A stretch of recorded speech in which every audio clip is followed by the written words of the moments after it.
Blog Talk Radio.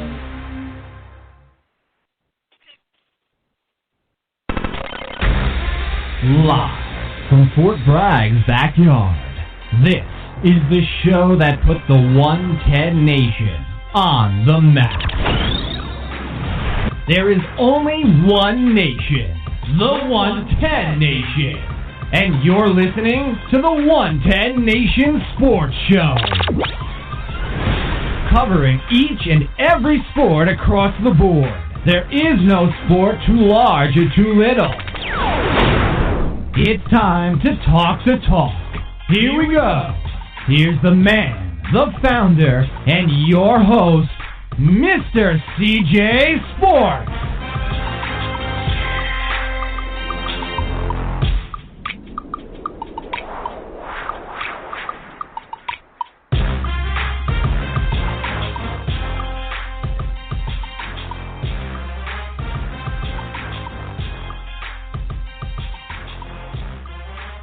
Yes, ladies and gentlemen, you heard him, the man, the founder, the host. But I couldn't do it without the two guys that are going to be joining me tonight. I got Mike Farrakhan, host of Hot Laughs with Stats Friday nights at 8 o'clock, and I got Shannon Boland, our featured writer over at the 110 Nation Sports.com site. I'm looking forward to having both these guys on the show with me tonight. I want to welcome everybody to the 110 Nation Sports Show. You can check us out on Facebook. My personal fan page, Mr. CJ Sports, the 110 Nation fan page, 110 Nation Sports. Also check us out on Twitter, at 110 Nation. Follow me at CJ Sports 1, and you can check our site out, www.110nationsports.com. Also, I got to thank Fit for Life.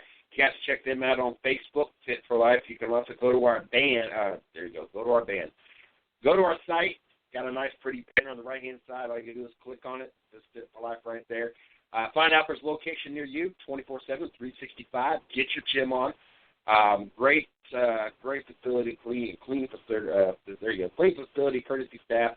Got everything you need. That's Fit for Life. Also got to thank Snafu Seasoning, the official sponsor of Racing with Big Sweat. Thursday night, 9 p.m. Make sure you guys tune in. Snafu Seasoning, 100% all natural, no preservatives, meat rub, great for grilling. Participate in the show. Call in. Be part of the show. Listen, talk to the guests. Talk to the hosts. Big Sweat himself will hook you up with a bottle of Snafu Seasoning. Also got to thank the I-95 Sports Network and Mahi Radio for both rebroadcasting or syndicating our shows. Without all these great people, we will not be able to continue to do what we're doing. So I got to thank each and every last one of you guys. Like I said, we've got Mike Farrakhan and we've got Shannon Boland joining me tonight, as usual, to our Wednesday night setup. As we send you into the rest of the week, because this is the last night of the week for the 110 Nation Sports Show. But like I said, tomorrow night, 9 o'clock, Racing with Big Sweat. Friday night, 8 o'clock, Hot Laughs with Stats. And then Saturday at noon, we got the Happy Hour Garage. So make sure you guys continue listening to everything right here on the 110 Nation Sports Radio Network. A couple things before I get Mike in the studio. Let me tell you my story with Verizon today. Verizon is not on my happy list, and it was just a couple weeks ago they were. A couple weeks ago they actually gave most of the, if not all, I don't know how many other people got it, but I know everybody that I know personally that had Verizon that was affected by the hurricane back in the beginning of October. A week or so after that, Verizon gave everybody free data and kept their phones on, even past their due dates, just to kind of help out to make sure everybody had service. Kudos to you guys. Great. That was a really cool thing. And then we roll into November, and Verizon, you really did a number on me this morning. As you all know, I've been walking to work for the last month straight. I think I've had about 3 rides in the last month, and I got to get up at 3:45 in the morning so I can leave at 4 o'clock so I can be working by 5 o'clock. And it's been getting rather cold. As a matter of fact, it was 37 degrees this morning. And so this morning was one of those mornings that I very rarely have a ride set up. I just had to call and let them know if I needed a ride. And I paid my cell phone bill on the 14th, 2 days ago. The plan's supposed to get renewed on the 15th. And if you don't pay your bill by the end of the 15th, they shut it off on the 16th. Well, I have an available balance of $60, and my plan costs $60, and I assumed that my phone would be working this morning, and got up about 15 minutes later, and I slept in until about 4 o'clock. I didn't sleep in. I laid there until 4 o'clock, assuming I was going to call at 4 o'clock and let him know, just come get me about 4:45, and, and I would do a few things administratively for the 110 Nation and get moving. And Verizon, for some reason, decided that they were just going to leave the funds available, sit there, and me not have no service.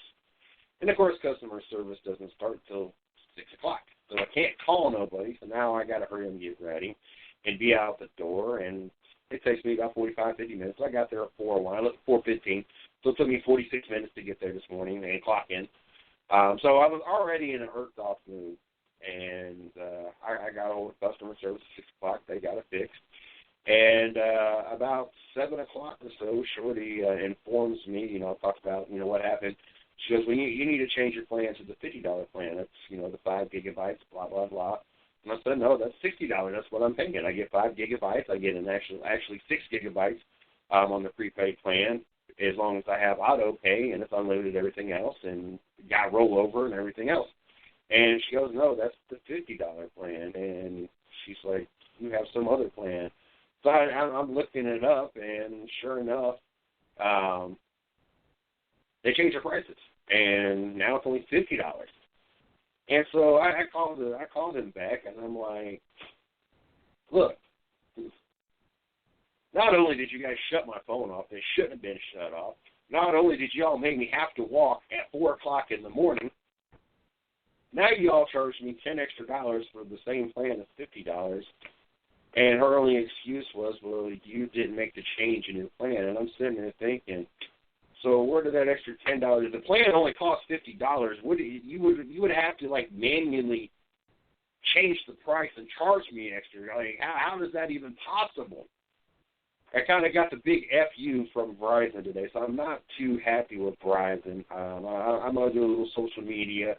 I'm talking about it on social media probably tomorrow. I wanted to cool down a little bit. I know last time I had my differences. It was about 2-3 years ago with Verizon over the social media, and I got a response from them.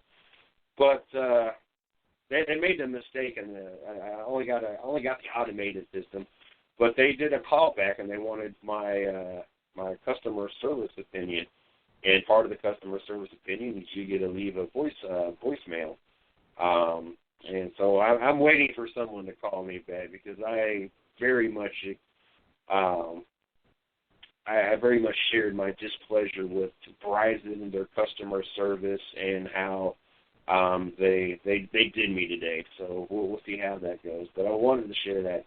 Also, if you guys have not seen the Tom Brady commercial, Foot Locker, week of greatness or whatever, you guys got to check out that commercial. Oh, my God. Tom Brady, that's probably got to be the commercial of the year. He took one hell of a shot at the NFL and about to play game. It all starts with just talks. The talks lead to rumors. Rumors lead to vacation.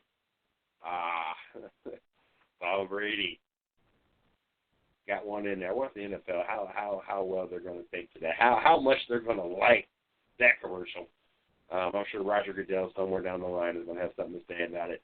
But anyway, I got to get me something to drink. Mike's got to let us know what's going on Friday night and how to be followed, liked, and all the whatnots, so we can get Shannon on the show. We can get the thing rolling. So without any further delay, Mike, how you doing tonight? How you doing, CJ? Sounds like you had a mistake. Sounds like you had a rough one, but we'll try and make it a little bit better tonight. I locked up 2 guests for Friday. Number 1, Bob Finan. And just today, thanks to Dylan Stepien, I want to thank him because he helped me hook this up. Kenny Darch will be on. Those of you on Long Island know Kenny's a tour modified driver from Riverhead who will be participating in the upcoming Turkey Derby. So that's why I'm having him on now. Want to get a couple of drivers in the next couple of weeks that will be participating in the Turkey Derby over in New Jersey. Next week, I plan on having more guys on after I speak to World Stadium after their practice on Saturday, which is also a day of the John Blewett III Memorial event, which will be a very interesting event at Woody's in Farmingdale, New Jersey. So those of you on Facebook, definitely get in touch with Janice Blewett and the Blewett family on that. And so we'll have Kenny talking about his car and his season this year and his plans for 2017 and what the car looks like, what his expectations heading into the Turkey Derby. So that'll be on Friday night. Another two good guests, again, administrative and the driver. So I want to hold to my pattern if I can do that as much as possible. 1 hour with the driver and 1 hour with driver competitor and 1 hour with an administrative member. And Bob Finan is celebrating 40 years in auto racing this year, 2016. So we'll be talking a little history with him, a little career with him, and his memories, and he'll take us down memory lane. For those of us that have been around racing on Long Island long enough, there are some guys that have been around longer than me, definitely. But I remember Bob Finan from other tracks as well as Riverhead and Islip, which are the two main ones, Islip Speedway, which are the two main ones that I'm familiar with Bob from. And so we'll be talking to those two gentlemen on Friday night. Might have to help Kenny through a little bit because he said he's not really radio savvy, but I told him that CJ and I will guide him through the process. So those are the two individuals we'll have on Friday night. You can get me on my personal Facebook page. You can get me at on the 110 pages where I post articles, including today, written by other people, and I will be doing a blog on golf on those weeks, as I explained last night, that on the weekends that they are in the United States on a golf course in the U.S., I will be doing writing a blog or an article on the www.110nation.com site covering the PGA in the 2016-2017 season.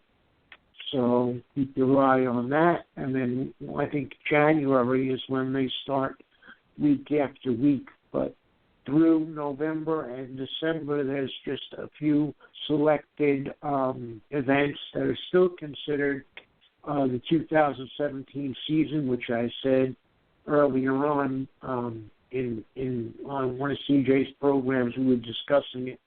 Like golf is very strange that way. Their 2017 season starts in 2016, but with varied tournaments, and then come January they go back to a weekly schedule. So that's the case with, and keep your eye out for my articles there. And you can also get me finally on the Hot Laps with Stats pages, and the Twitter account is at Stats108. And in fact, if you go over there, both to the Hot Laps with Stats pages, like that and get involved in it. And then after you like the page, every time I put something up there, you will get a little note from Facebook saying that there's a new feature on the page or a new post, and you'll be able to keep up with the shows that way. And again, same with Twitter. If you go over to Twitter, you'll see I put it up today when everything was finalized. First thing I did was send CJ, after talking to Kenny, send CJ the publicity on Friday's show, and then started putting things up on the Laps with Stats pages and on my Twitter account as well. So if you go there, you'll be reading about this Friday show as well. And so that's about it. That's where you can find me. Facebook, the Hot Laps with Stats pages, and my Twitter account at Stats108. And my other co-host tonight, Shannon, let's get him in the studio. Shannon, how you doing tonight? Good. How are you guys? Not too bad. Let the fans know where they can find you on Facebook and whatever you have going on. Yeah, you can find me on my personal page, which is obviously just Shannon Bolin, and then I have a like page that's also the same name, a fan page, and then you can follow me on Instagram, sbolin_12. That's all the social media I have. My first question, since I talked about this in the intro, have either one of you seen the Tom Brady Foot Locker commercial yet? Yeah, I've seen it. How savage is that? One, do you think Roger Goodell is going to have any kind of reaction to it? We know how Roger Goodell does not like anybody speaking bad of the NFL. And two, is this the new kind of future of players getting their voice out in a way that, if they do let it go and nothing is said about it, do you feel this might be a trend that these companies will use athletes to have a hidden message, but is going to draw attention to their product? I mean, here we are talking about Foot Locker. It's been all over social media today. And it's kind of a way to kind of get your product out there, mainstream one of the issues going on or one of the topics going on, and giving an opportunity for a player to have a hidden message to give you something to talk about. Yeah, I was actually surprised that Tom Brady's actually a better actor than I thought he would be in that commercial. But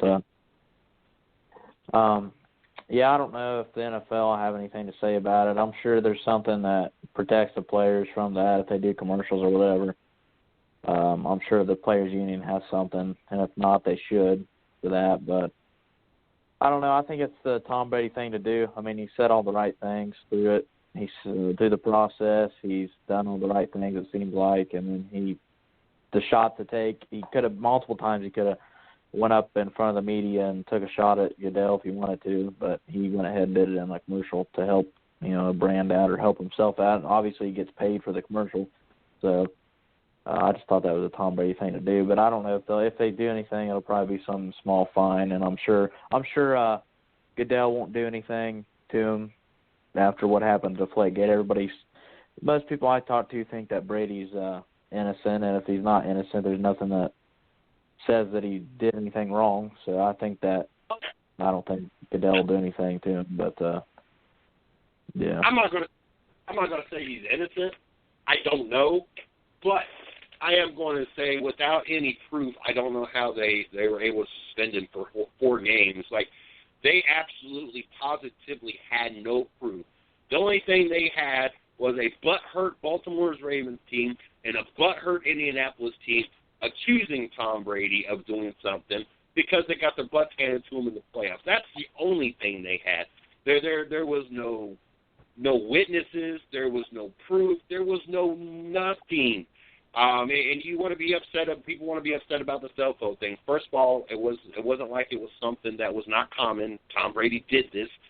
Whether the first cell phone that he destroyed or deleted all the stuff or whatever the case may be. But second of all, I look at it as this way. If my wife is a supermodel, I guarantee I got sex pics on there. I got some dirty pics that I don't want anybody to see. I'm sorry, but I know the relationships I have. I've not dated supermodels, and I got some very good pictures that would make someone in Playboy blush.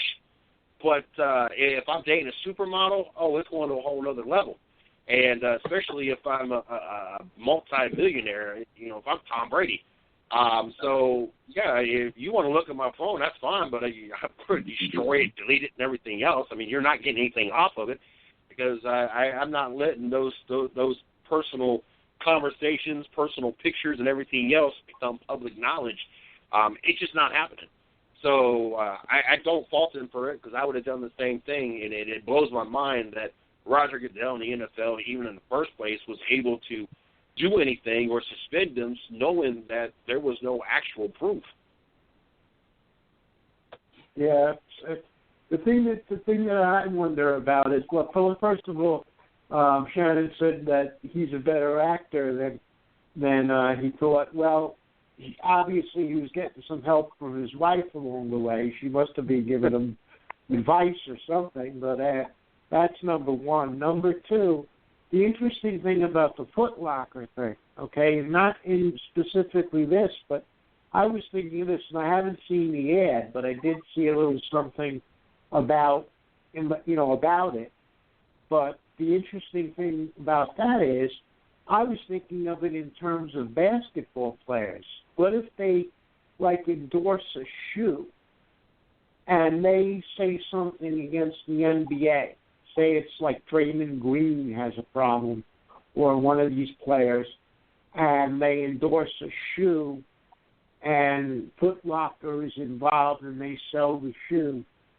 Would that be a problem? Would Foot Locker have a problem with that? There's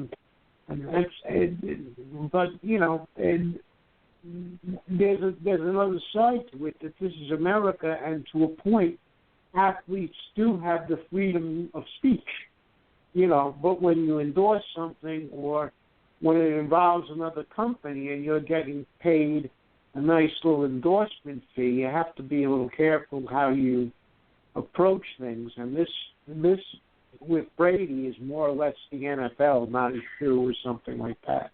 But that's a little something different. But that was another twist I thought of with the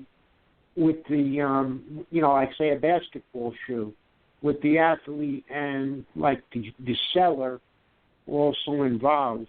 So you got to be a little bit careful when you're, again, a public figure. I mean, it's not like going too public speaking out. It's just not.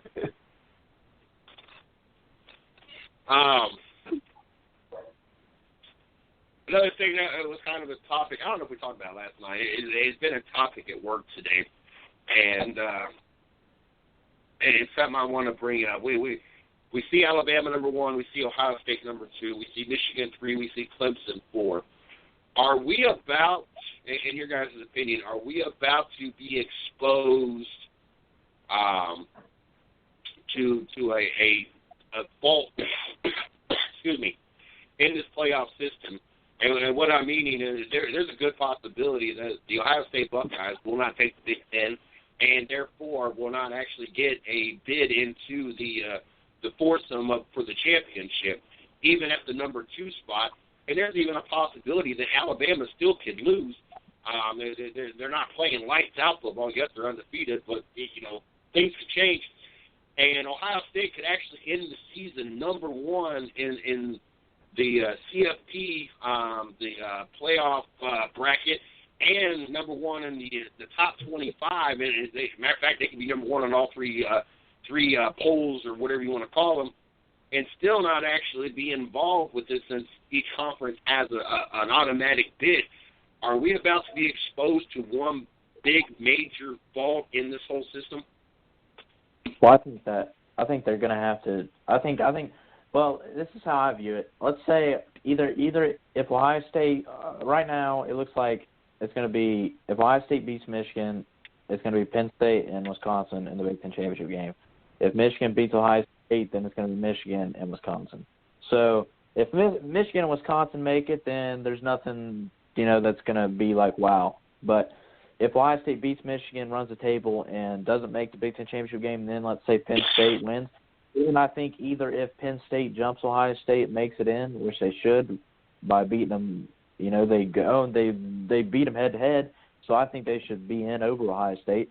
But let's say Ohio State gets in over them, or if Penn State gets in over Ohio State, I think it's flawed because Ohio State is either the 1 or 2 best team in the country at this point.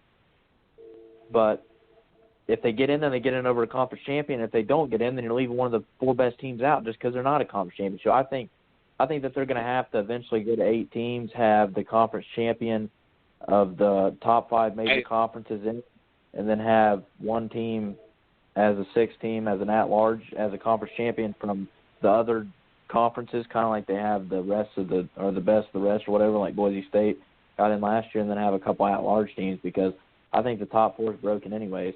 Like when Ohio State won the national championship in 2014, Baylor and TCU both had a good case to be in over Ohio State, and they jumped them in the last week because the Big 12 didn't have a championship game.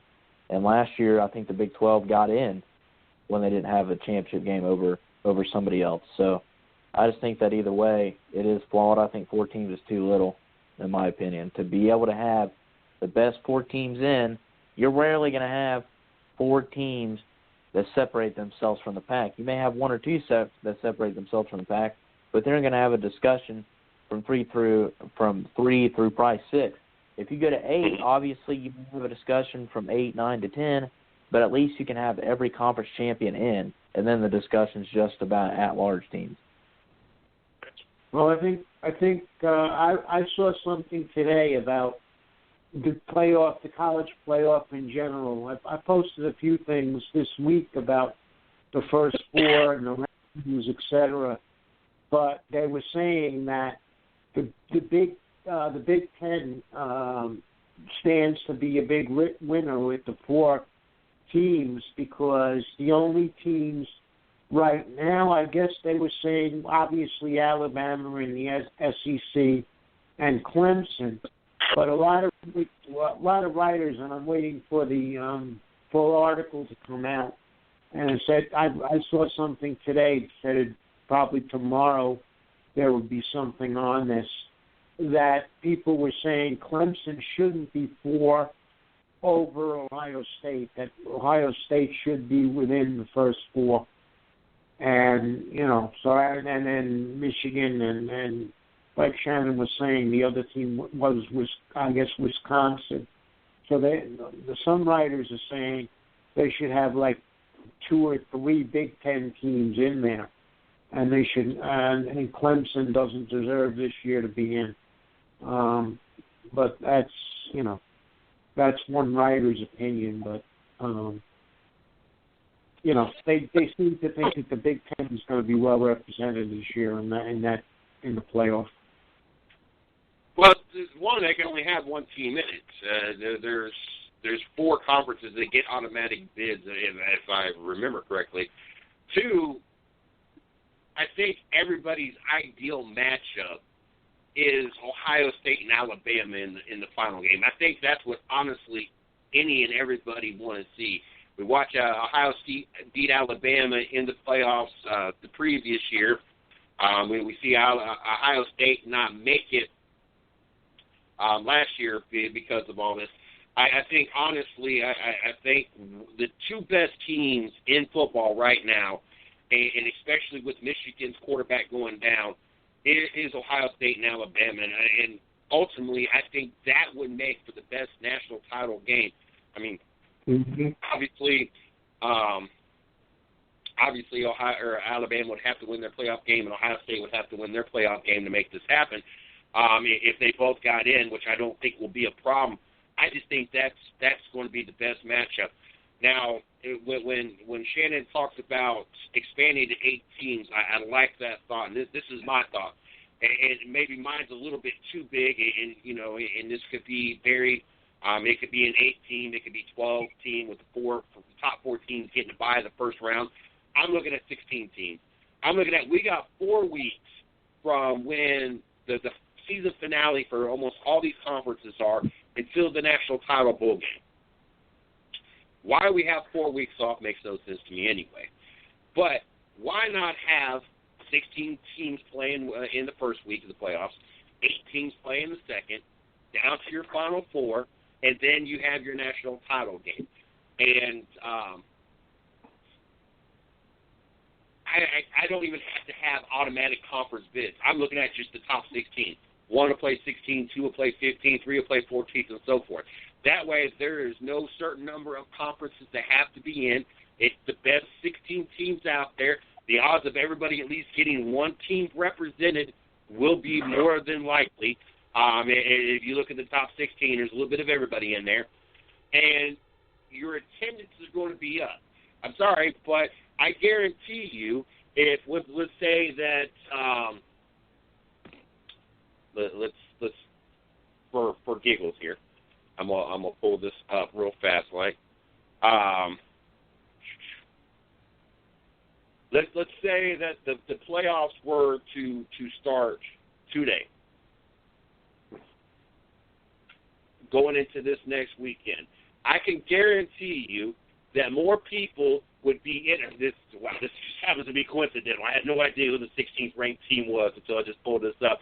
There's no doubt in my mind I could guarantee you this one right now. I could guarantee you a 1-16 matchup which would have been Alabama versus LSU, and I promise you, I had no idea LSU was a 16th ranked team. But I guarantee you would get higher ratings and better sponsorship and pull in more money if you had a 1-16 versus any of the garbage bowl games we see for the first week or so. Yeah, and you could go down the line, Ohio State and Auburn, just to see if Auburn could upset Ohio State like we watched Auburn a few years ago when they lost to Florida State and the upsets they did to get to the national title game, and so forth and so forth. Whether Michigan could beat USC, we could go down the line of all these matchups that I guarantee would draw more attendance, that would draw more viewers, and there would be an interest because, one, you want to see if the number 1 team gets upset or the number 2 top, or so forth and so forth, or you want to see how good they are. How good is Alabama having to play a 16-seed team, then having to play a certain seed team, then having to play a certain seed team again before they even make it to the national title game. I can guarantee you that it is nothing but a win-win-win situation outside of, yes, it's going to make it a lot harder for Alabama to make it into the national title game because now you got to be 4 of the top 16 teams. But for me, that solidifies everything. That solidifies if Alabama can beat a 16-seeded team, and then, of course, you go to the next round, it's going to be a lower-seeded team, and then the next round, a lower-seeded team, and once again, another lower-seeded team, then you got it right there. You proved everything I wanted you to prove. You are, by no shadow of a doubt, there's no argument, you are the best team in college football. If you can run through a playoff system like that, and then there's nobody that can spin it any which way other than, okay, whoever wins the playoff with the 16 playoff has got to be the best of the best. Yep, and just the hypothetical, I guess you got it from like this week's rankings. The one in the 16 would be Alabama and LSU would be increased fan interest, I would think, too, because that's a regular SEC rivalry. When they play in the regular season, they're, just like in October or September or whatever, that game is a huge draw in both areas, Alabama and Louisiana. Just think of the attendance alone for the Alabama LSU, and like I said, it just happened to be that's who that happened to be the 16-seeded team. I had no idea. But just think how many bowl games that 1-16 matchup, if it was next weekend, how many bowl games that Alabama LSU attendance would crush, and all those BS bowl games that you watch the 7-5 so and so go against the 6-6 so and so. That when the cameras show the stadium, you see maybe a couple thousand people in the whole stadium because nobody cares about this particular bowl game. Nobody cares about the Go Jack Me Off Bowl that this community college and that university is playing each other. I guarantee that you went down this matchup. You saw Alabama, LSU. You saw Ohio State and Auburn. You saw Michigan and West Virginia. You saw Clemson and USC. You saw Louisville and Utah. You saw Washington and Oklahoma State. And even though those are two teams we know in the back of our mind are not going to go all the way because they've not been tested hard enough, that's going to be an interesting matchup just to watch. Wisconsin and Colorado and Penn State and Oklahoma. I mean, come on, Penn State and Oklahoma. I guarantee you every single one of those matchups, regardless if you think they're going to make it or not, is going to draw more of attendance in all these BS games. And you can call those playoff games, okay, the whatever the stupid lower bowl games are called. Call those, let them be the title sponsor of that game. Let the Ohio State LSU game be the Goodyear Bowl or whatever the bowls are. That way they still get that sponsorship money. But on top of that, you get the attendance, you get the TV ratings, you get all the sales, you get that revenue. I think that the NCAA honestly is really shooting their foot. I'm glad they went to the four-team system. That weeded out teams like Florida State that had no business winning that championship a few years ago. When your combined record of your opponents is 81-81, and your opponent is Auburn, who wasn't even the best SEC team, it took two miracle plays. I forget what they did in the game before Alabama, but of course that Alabama game they had a 106-yard field goal return to get them into the national title game. That weeds that stuff out. I understand what the four-game system has done, and it's produced some really good teams in the play in the national title game.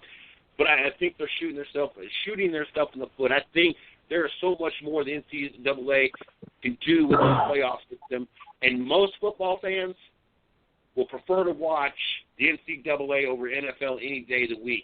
So you to have a month off during the biggest time of the year for football for fans, that late November, December, going into January time frame where people want to sit in front of the football or to sit in front of the TV and watch football because it's that time of the year because the weather's cold, it's wet, it's nasty outside.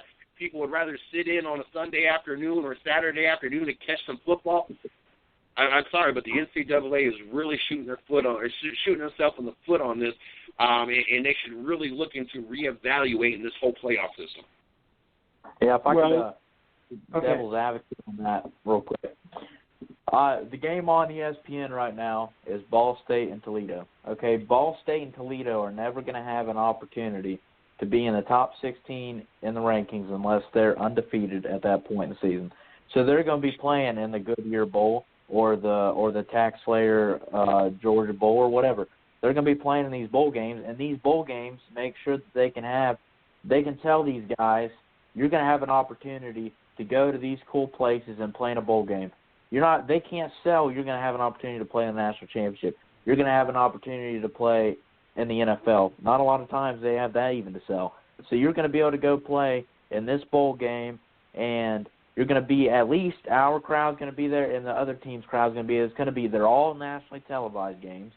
You're going to be playing against the national, you're going to be playing in front of a crowd. That's the only football game on. So I don't care if it is a bad game. People are going to be watching it because it's the only game on. Not the same amount of people if it was a playoff game like you're saying, but there's still millions of eyes on this game because it's the only one on.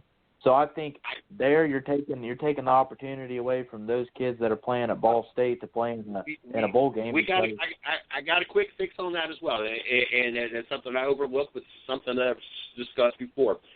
Okay, your playoff games Friday and Saturday, Friday and Saturday. Late Friday night for some of the games. Most of your bowl games are going to be Saturday. Playoff games are going to be Saturday. That first weekend is something you have to work because that's 8 games going on. Around that, you play the other bowl games. For those that are not top 16, but there's a twist to it because I'm a firm believer we don't hand out participation trophies. One, I believe to be in a bowl game, you need to win 75% of your games. I'm sorry, but you need to at least go 8-4. I'm not even real big on the 7-5, and I sure in the hell don't want to see anybody in a bowl game at 6-6 worse. But that gives you your Wednesday, your Thursday, and even your Monday, if you have bowl games on Monday. But those smaller teams, to work it around so they still get bowl appearances. One, there needs to be a requirement of what you have to accomplish record-wise in order to be in a bowl game. But I'd like to see, okay, Wednesday and Thursday, we get to the Ball State and Toledo or whatever bowl game, and we get a taste of it as we're getting ready for the playoffs. You reserve Friday and Saturday, or just Saturday if you want to get all, spread it out. Game starts at 11, game starts at 12, 1, 2, 3, and pace them out. I don't care how you do it. That's how I would want to see it done. That way you eliminate a bunch of the bowl games, but yet you still get an opportunity for these smaller colleges that, yes, are not going to be in the top 16, are not going to be able to run the table, so they still get the national television. They still get the opportunity to get the exposure, but you're not drowning all these teams and all these bowl games and making us suffer through all these till you get to those 4 final teams. That's what ultimately we're waiting for, and watch them play. Let's have week 1. Let's have 16 games. Or the top 16 play. Let's have 4 games played on Friday. Let's have 4 games played on Saturday. And on Wednesday night, Thursday night, let's have a doubleheader. Let's have a game in the East Coast at 7 o'clock and a game out in the West Coast that, starts at their time, 7 o'clock, which would be like 10 o'clock East Coast time. And you got 2 bowl games Wednesday night, 2 bowl games Thursday. And do that throughout. That way you sprinkle a little of those small colleges in that are not making it, but we get to the meat and potatoes when prime time football is supposed to be going on. That works, but I'll say this one point, and then I'll let you guys quick. These players, okay, when you go to college, you're 18, right? 18, 19.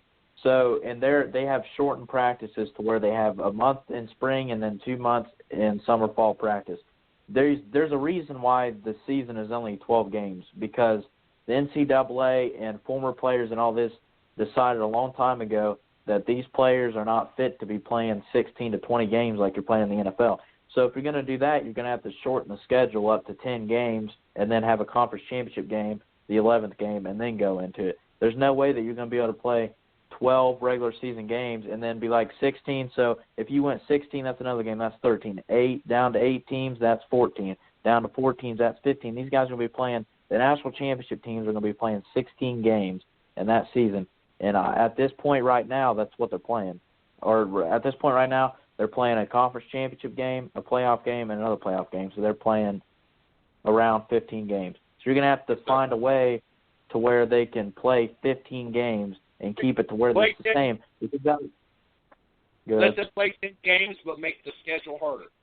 Let's do away with a couple gimme games. If you want an opportunity to be in the playoffs, let's go with the 10-game schedule, and let's make the schedule requirements be a little sturdier. Let's make 6 of your games have to be first top 50 or top 100 teams, or top 50 if you want to be in the net, an opportunity to be in the playoff. That gives you 4 games. That gives you 2 give-me conference games. You're say Ohio State, you got Purdue and Minnesota or whatever. Then you get 2 out-of-conference give-me games, your Toledo's and Miami University. That gives you 6 games. 3 or 4 of them need to be in-conference hard games. So Ohio State, you need to play Michigan, Wisconsin, Nebraska, and Northwestern normally is a good team. And then 2 or 3 of the non-conference. If you do 3 and 3, then you need to have 3 out-of-conference top 50 teams. If you do 4 conferences, then you need to do 2 out-of-conference top 50 teams. So Ohio State would need to play, to Oklahoma like they did this year, and someone else out of conference that is good versus all these gimme games. I don't have a problem with scheduling, shorten it down to maybe 10 games because I think we have too many gimme games out there. There's too many Ohio State playing Toledo's and bum freaking Egypt Tech School and everything else. And all I'm doing I'm just using Ohio State because I just happen to know a couple of Ohio colleges. But all these colleges do it. I wouldn't mind them going down to 10 games, eliminating a couple of these give-me games. That way we can extend the playoffs. That way, come on, the opportunity to see the top 16 play each other 4 straight weeks. Could you imagine the quality football game, the upsets, the rivalries? I mean, to know that Alabama and LSU play each other in the regular season, they would have a chance to play each other in the SEC championship game, and the possibility to play each other sometime in the playoffs, just like with Ohio State, have a chance to play each other in the season finale and have a chance to play each other in the playoffs. I mean, to be an Ohio State or Michigan fan, would you not want to see this rivalry go one more time, especially in some of these years when the games have actually been great? Ohio State and Penn State, I mean, for Ohio State to have the opportunity, the one team that you had to lose to this year, you'd have an opportunity to possibly play them again and redeem yourself in the playoffs when it mattered. I just feel that we're just cutting ourselves short. We're getting a piece of it, and I know it's probably me just being greedy, but I want more of this pie. I don't want just a slice of this pie. I'm a pretty big guy, so I want the whole pie, and I want to enjoy it with my whipped cream and everything else with it. But Mike, your thoughts on it? No, I have 2 quick thoughts with what you and Shannon were saying. Shannon is generally good with the ratings. He's always running those by us. But I was thinking like the smaller schools and everything. Our personal favorite bowl from last night, the Poland Weed Eater Bowl, those small bowls and things like that would be where they would play, But and the other point, where just a final point relating to Alabama and LSU and the matchup like that, hypothetical though it may be.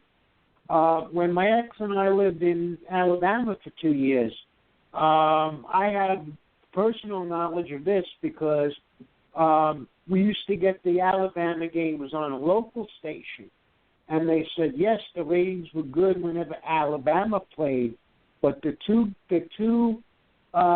games where the ratings spiked both times was Alabama LSU and Auburn, naturally Alabama Auburn, which was the local rivalry.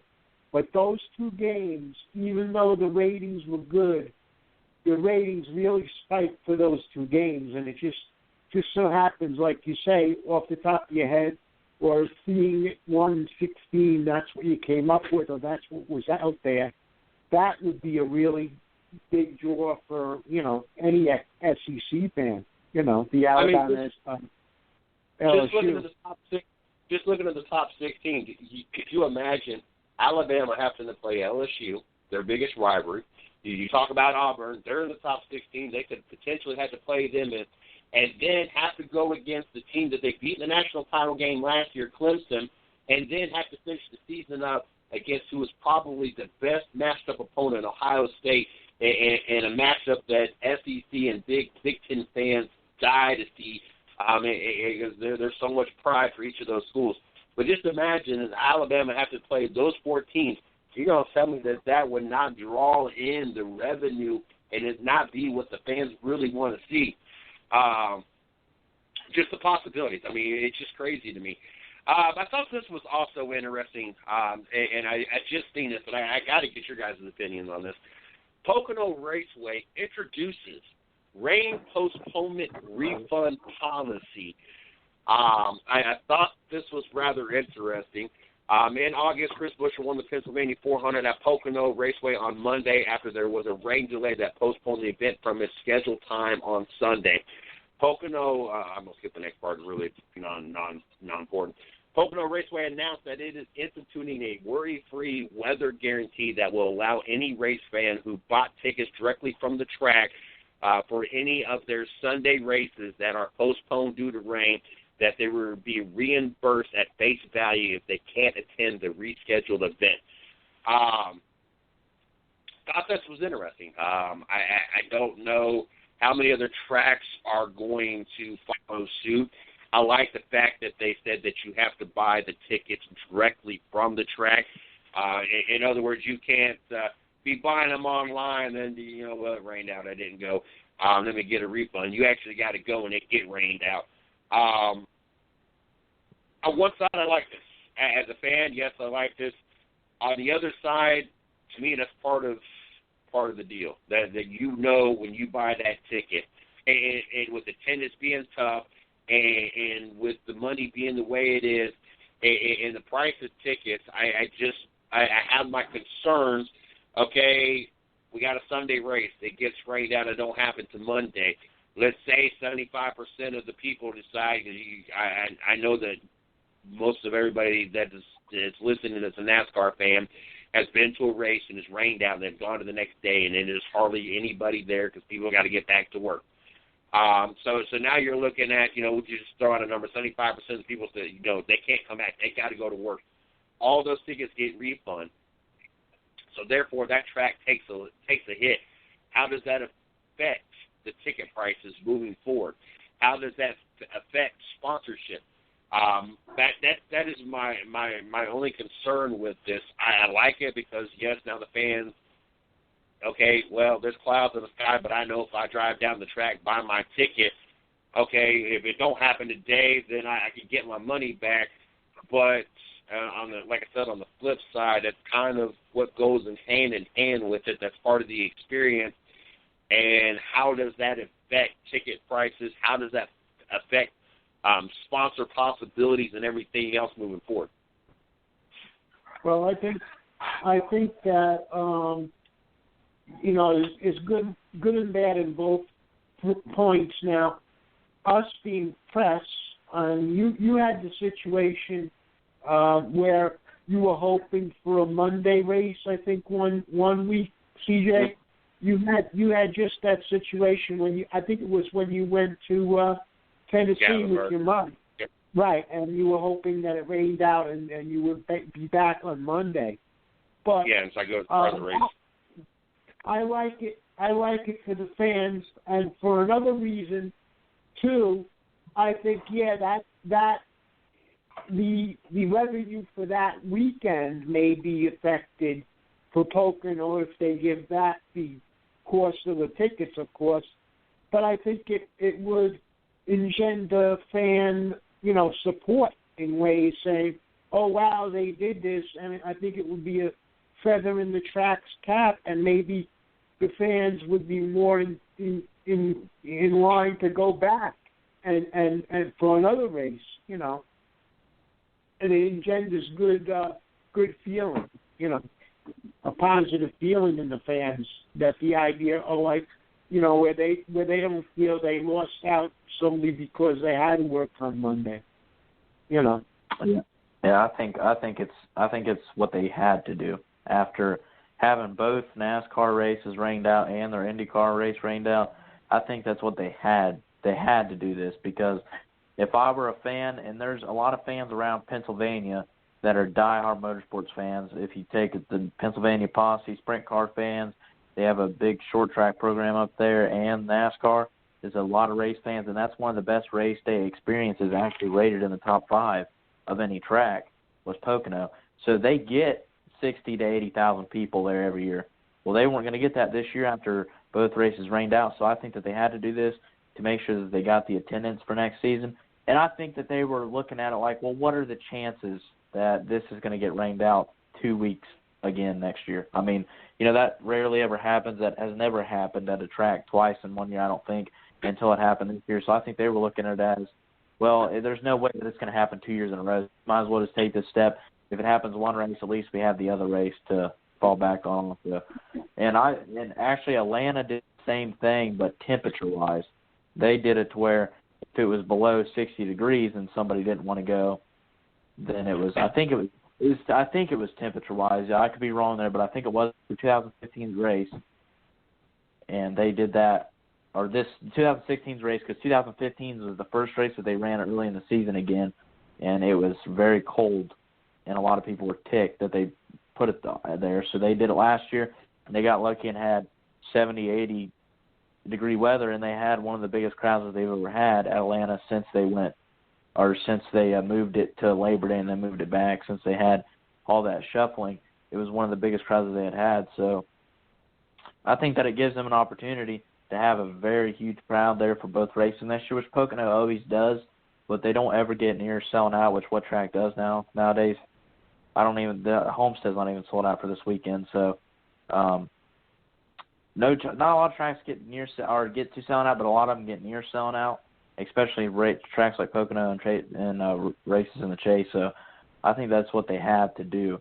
And it's taking a chance, like you said, but I think that they could probably consulted their sponsors and consulted everybody that has to go into it about, okay, what happens what's the worst case scenario that could happen? And their worst case scenario is that they lose out on 100% revenue for tickets. I mean, that's a big hit. But I think it's the chance that they had to take to make sure that they had the same amount of crowds as they've had in years past. I think, Shannon, it would be a greater crowd, too. A better crowd, because word of mouth would get around and say, these guys really thought of the fans or whatever.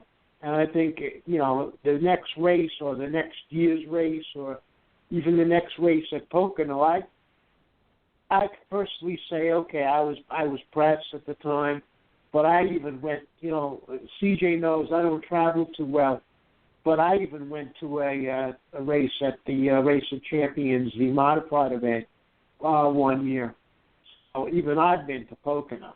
So I think a lot of the fans, too, from the New York, New Jersey area, always travel with the guys, too, especially the modifieds in the Northeast. And, so a lot of people for different things, the modified race and et cetera. I know we're talking about, Sprint Cup. We're talking about a lot of things. And Shannon, you were mentioning the Sprint Cup people. The Sprint Cup, the sprint races and everything else, the posse and everything else. And there's a lot of tracks there, too. CJ, you know this from Friday night, my show, the Evergreen. Evergreen's another track, a local track where they draw Pocono fans from as well. So, especially in that area, Pocono's area, Pennsylvania. Well, I think that they needed to do, I think that Indianapolis Motor Speedway should have looked into, and this may sound off the walls, but I think if you guys remember the 2009 race, that every 5 laps somebody would blow a tire, and they went from 200,000 people at that race to 60,000 people there last year. They should have did something that was a performance guarantee or something that if that ever happened again, then you would get reimbursed for your tickets because people were calling for it, and they held on their stance. But the thing is, Indianapolis Motor Speedway can fall back on a near sellout every IndyCar race. NASCAR races, MotoGP races, all that stuff is just added on. And Indianapolis Motor Speedway is going to get theirs money-wise no matter what. They have airplane races there. They have this. They have that. But Pocono doesn't have that. So I think it was a good opportunity to take that step. And I think that Charlotte's rained out the Chase race 2 years in a row. Texas has had issues with raining out. I think a lot of other tracks to start looking at this. Dover has had a lot of issues with fog and with it being very cold and misty in the fall race. I think if a way to make attendance be better at the tracks that do have to think about weather, I think you'd have to they should take that step. Because if you're Auto Club Speedway, that doesn't even cross your mind because you're in Southern California. That's not even cross your mind. If you're Phoenix, other than last year's Chase race, that doesn't cross your mind.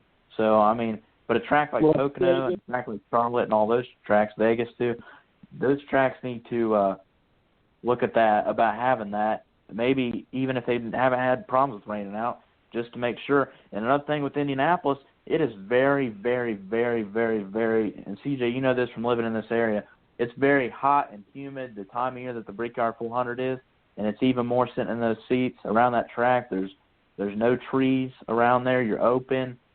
I mean, you're just liable to get sunburned anytime you go there. So, and it's really, really hot, 80, 90. And obviously, if you're buying a ticket, that's what you're going to get. But, I mean, I think maybe having something in there to where if it's a record high degrees-wise like last year, you could maybe not get full reimbursed or whatever. They can't have something in there every time something little goes wrong. But just little things for the fans that maybe, tell them that you care about them if something goes wrong or if something's like a record high or a record low on race day. Well, Shannon, I know personally that happened actually this year. We had Eddie Partridge on from Riverhead, And I know this because Riverhead is the same thing during the day. During the practices, it's always hot. And one particular Saturday, or not Saturday, because Saturday night is the night races. The Sunday race, they had a Sunday Enduro and a special. It was supposed to be 2 races run on a Sunday. And that particular weekend, I remember this, it hit like 100 degrees. And they didn't refund the money, but what they said was any fan that had a ticket to that whole weekend, either that Saturday night or the Sunday, that whole weekend, the next weekend, they got into the track based on their ticket. All you had to do was show your ticket stuff the following weekend.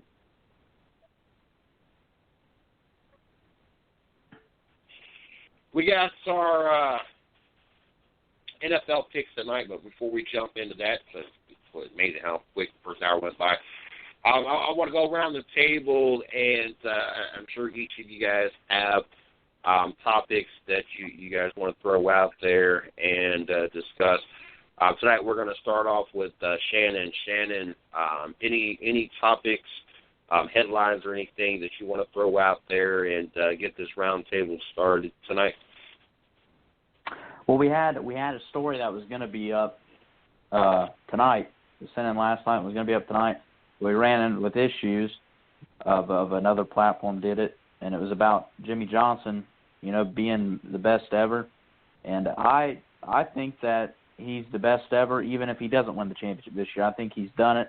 His stats are better championship-wise than Petty was at this point in his career, and wins-wise better than Earnhardt was at this time in his career. I think that he's personally, and I know a lot of people don't like comparing generations because it's different cars, different this, different that.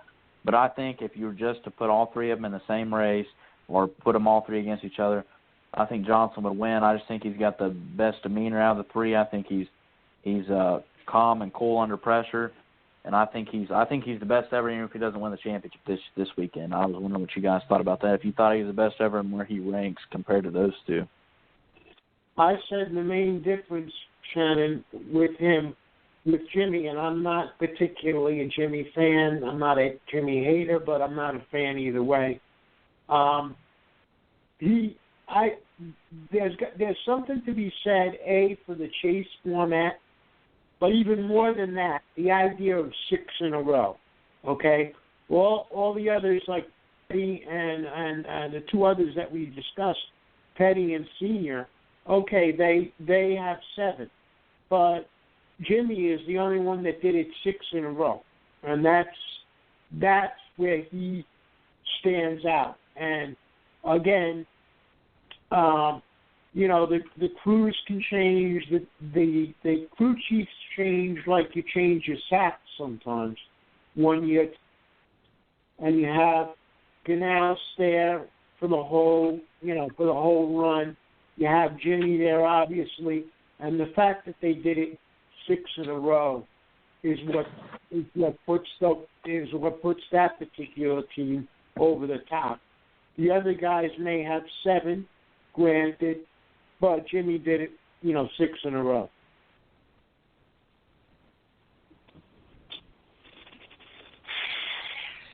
I hate getting in this debate. I hate getting in this conversation because I don't like comparing generations or different generations. I feel that Richard Petty was the best in those particular cars with those particular rules at that particular time.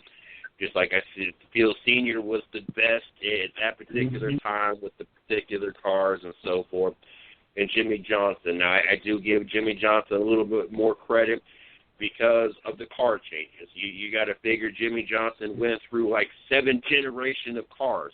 The COT, the new generation, the Gen 2, Gen 3, whatever we're up to now, Gen 7 or whatever we're at now. And so it seems like almost every year what you learned in the car, you kind of had to throw that book out and kind of reteach yourself. And those notes were kind of, I'm not going to say they were useless, but there was only so much use to it. And even this year, with the car staying the same, the downforce package had changed. And they, gave that a run in Kentucky last year, and it was a full run this year. So even though the cars were the same, the downforce package had changed up and put some of the best racing we had ever seen on the track this year. But, the drivers are still learning, this whole new downforce package. So I feel that Jimmy has overcome a lot. I feel that the latter part of Richard's career, the competition level maybe wasn't the greatest. I feel that when Senior first came in, obviously that overlap wasn't quite the greatest. Excuse me. I feel, and it's just because maybe the generation I paid more attention to, but I think with Jeff Gordon, with Tony Stewart, with Kyle Busch, the Jimmy Johnson's had to overcome, a lot of things, plus, to me, a little bit more of a talented 40-some car field versus, sometimes what Richard and Dale had to overcome.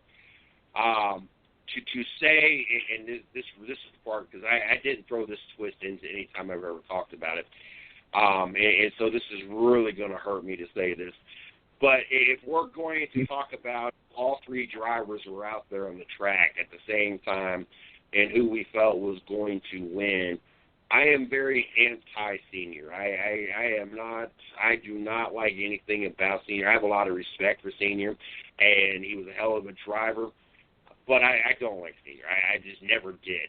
And it's probably a lot of the reason why I don't like Junior. It's the greatest post-race interview I ever got to sit in on the media center, hands down. If I got to sit in the media center and listen to a driver talk, it would be Dale Jr., but I don't like Dale Jr. either.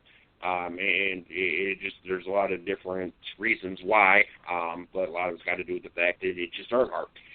But with that being said, he is probably the roughest, toughest SOB out there on the track. Will move you out of the way. Ask Terry Labonte. It's happened to him many times.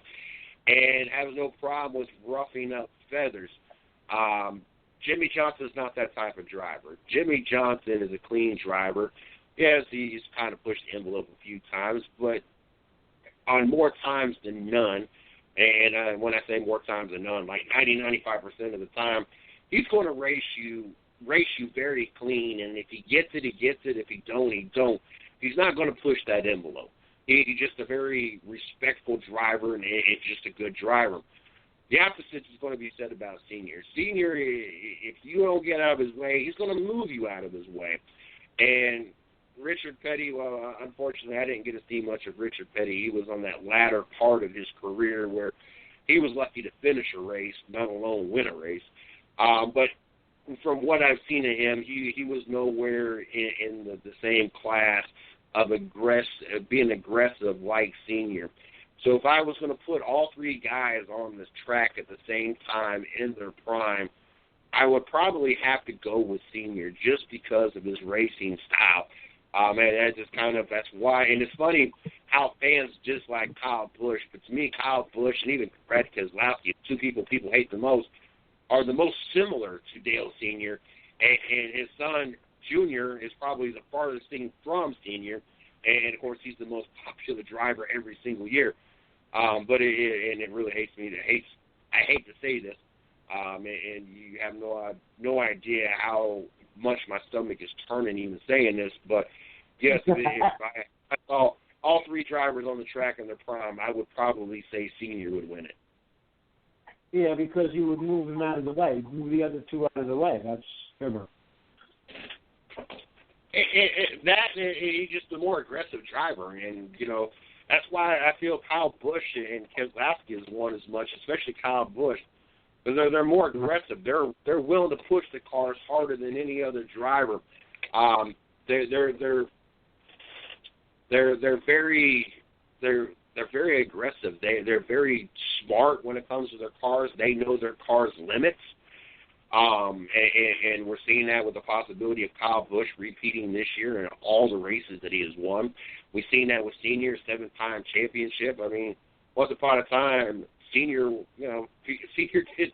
Nobody gave Senior really an honest look in his beginning of his career. And once he learned how to drive that car and knew what his car limits were and how far he could push those limits past that and get away with it. That's when Senior rise and became the intimidator and became the champion that he was. And I just feel if you get all three of those cars on the track, yes, you're going to see and I did this the other night too. You're going to see Richard Petty and Jimmy Johnson be more strategic and run a cleaner race, but you put the Senior in that mix, and that just changes everything in my opinion. And so, I don't know. That's just my thoughts. What else you got for us, Shannon? I don't know if you guys seen it, but Phil Jackson, the GM or whatever basketball operations for the New York Knicks, called LeBron James, the people that hang around LeBron James and his group of business partners that graduated with him from high school, and he's kept them around. Even his wife, I believe, was in the same class as him in high school. He called them his posse, and LeBron's posse, and that they brought him women and cars. He wrote that in his book. He didn't say it when he brought it up this time, but he wrote that in his book in 2004, talking about Phil Jackson. And a lot of people said that him calling that his posse and not his group of friends or whatever was racist. And some people brought up that if he was talking about Tom Brady's quote-unquote posse, he would use a different term like his friends or his entourage or his boys or whatever.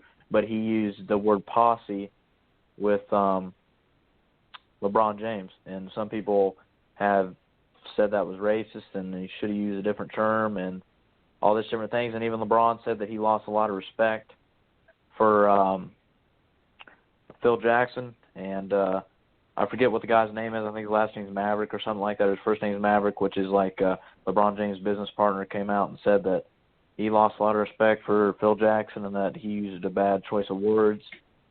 And pretty much said that the only thing LeBron's group of friends are good for is bringing them cars and women, even though LeBron's not, I don't think, ever been known to be the guy that to sleep around, maybe like Kobe Bryant. I think he's been married ever since he's been in the NBA. So I just thought it was weird that Phil Jackson would take a shot at LeBron James.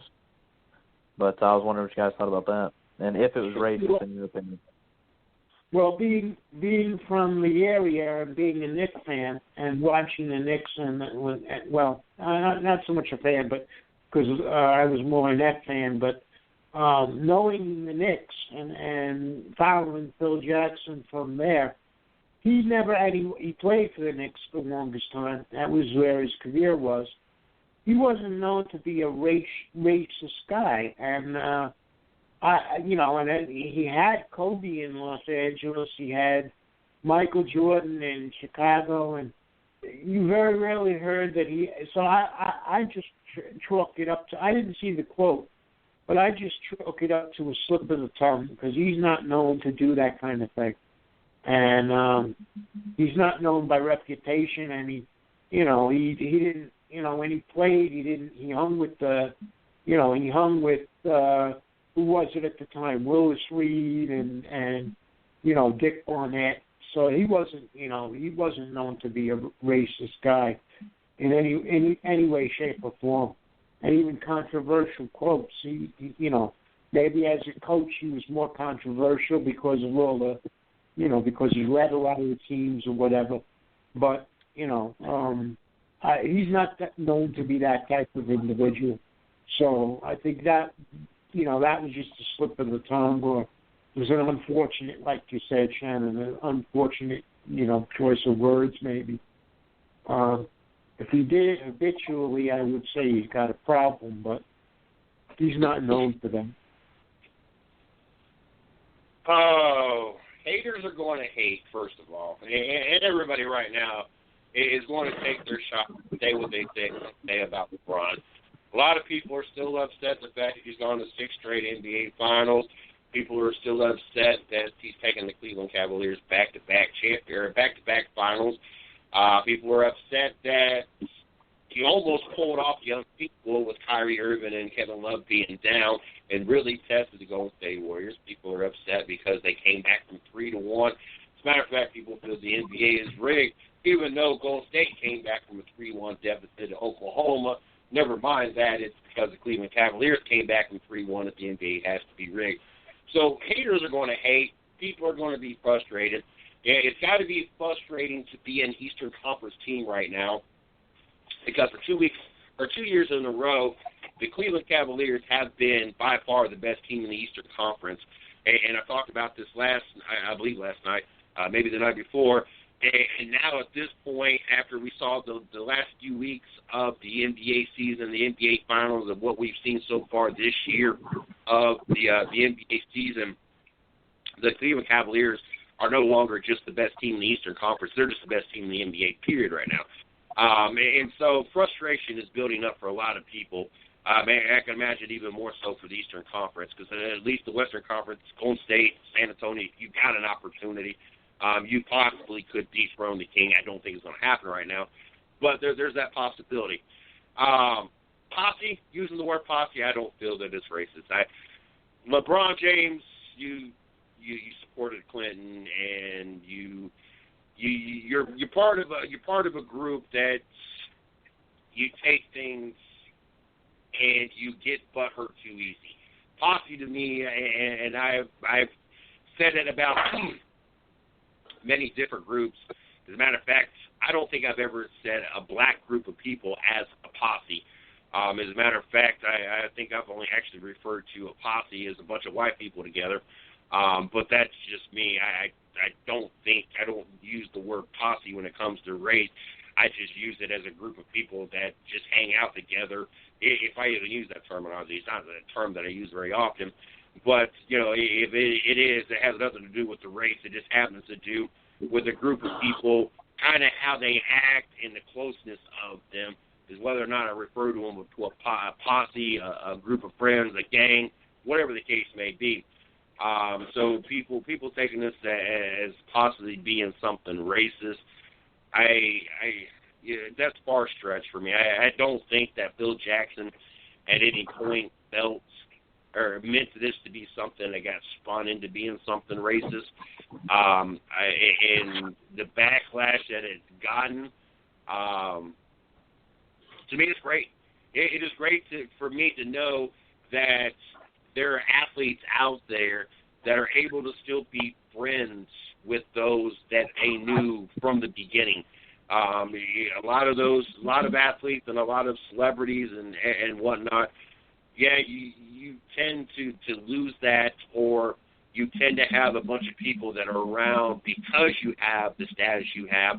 You don't get a lot of people that you get to still be around before all the fame and all the money and everything else. So, I mean, if that's the case and LeBron James has 15, 20, 30, 50 people, I don't even know how big this posse is supposed to be, but if he does have a posse and this is a group of people that has really been around for all these years, then you should honestly be honored and glad that someone recognizes you having a posse and everything else.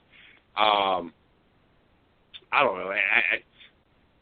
To say posse and turn that and to link that to anything racist to me is funny. I was like, that would be like to me someone calling a white guy dude, and that gets spun into racist. Like, hey, dude. Like, I hate the word dude, even though that's my son's nickname because that's my dude. I can't stand to be called dude, and 9 out of 10 times that's what it's always been is someone seeing this white dude, or, me, a white guy, like, don't know what else to call me and just say, hey, dude. And that's just the way I've always felt that term has been used and why it's been used. Not that I necessarily feel it's a racist term, it's dude. But, it's just one of those words. So I guess it's given us something to talk about 10 games into the season because right now there's really not much to talk about. Yes, we can talk about the Cleveland Cavaliers having 10 straight games, start off the season with 10-plus three-pointers, set an NBA record. We can discuss how hard do the Cleveland Cavaliers want to push? Do they want to go for the record? I don't think they want to. I don't think they're old or they're young enough to do it. Can they shatter Golden State's 3-point record last year? yes, they're on pace to break it, but there's a lot of what-ifs.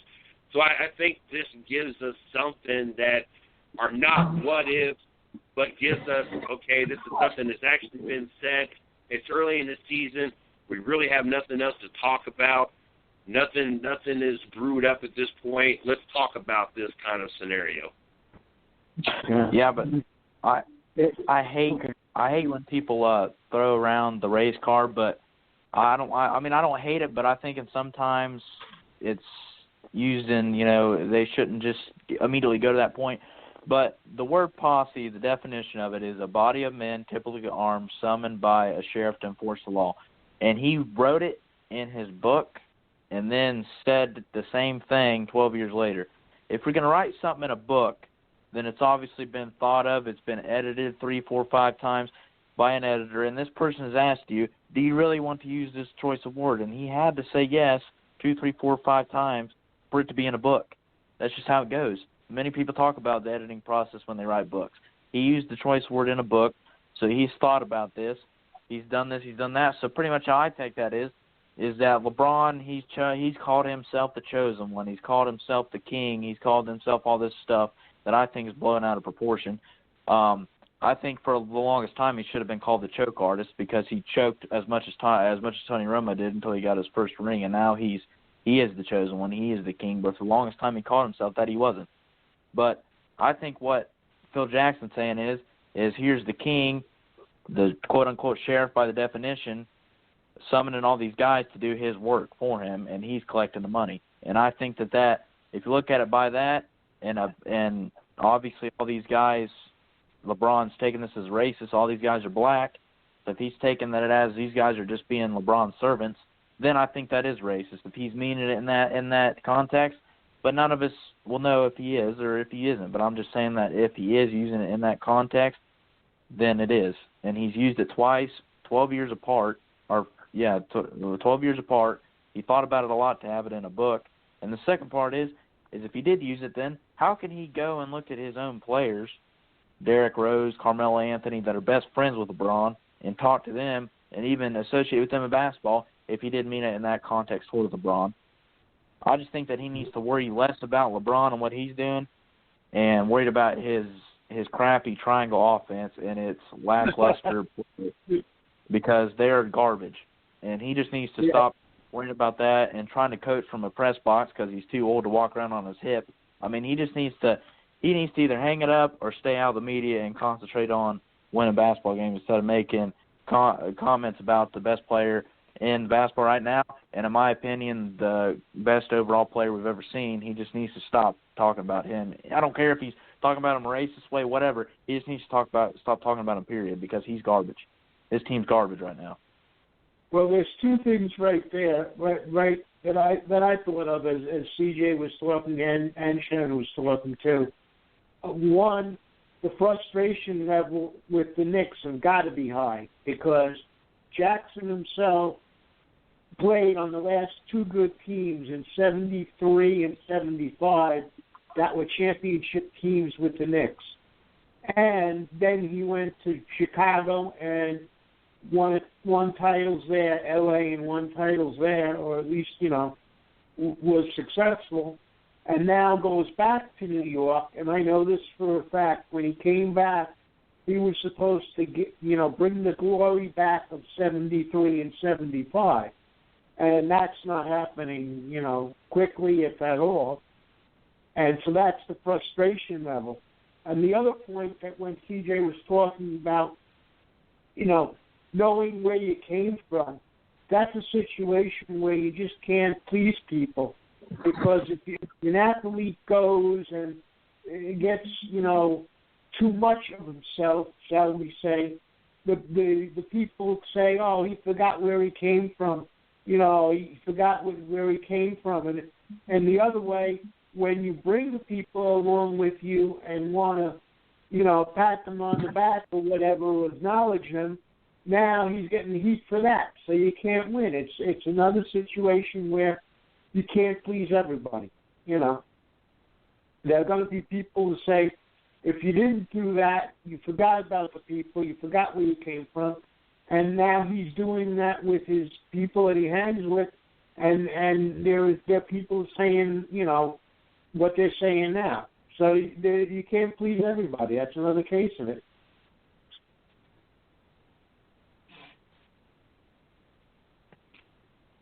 Before Shannon jumps into any other topics he's got, I just came across this, and I want to know if you guys have heard anything about this. 99.9% confirmed Chris Buescher is going to be going to the 16-team. Greg Biffle going over to JTG. Has anybody else heard this at all? It's not 100% confirmed.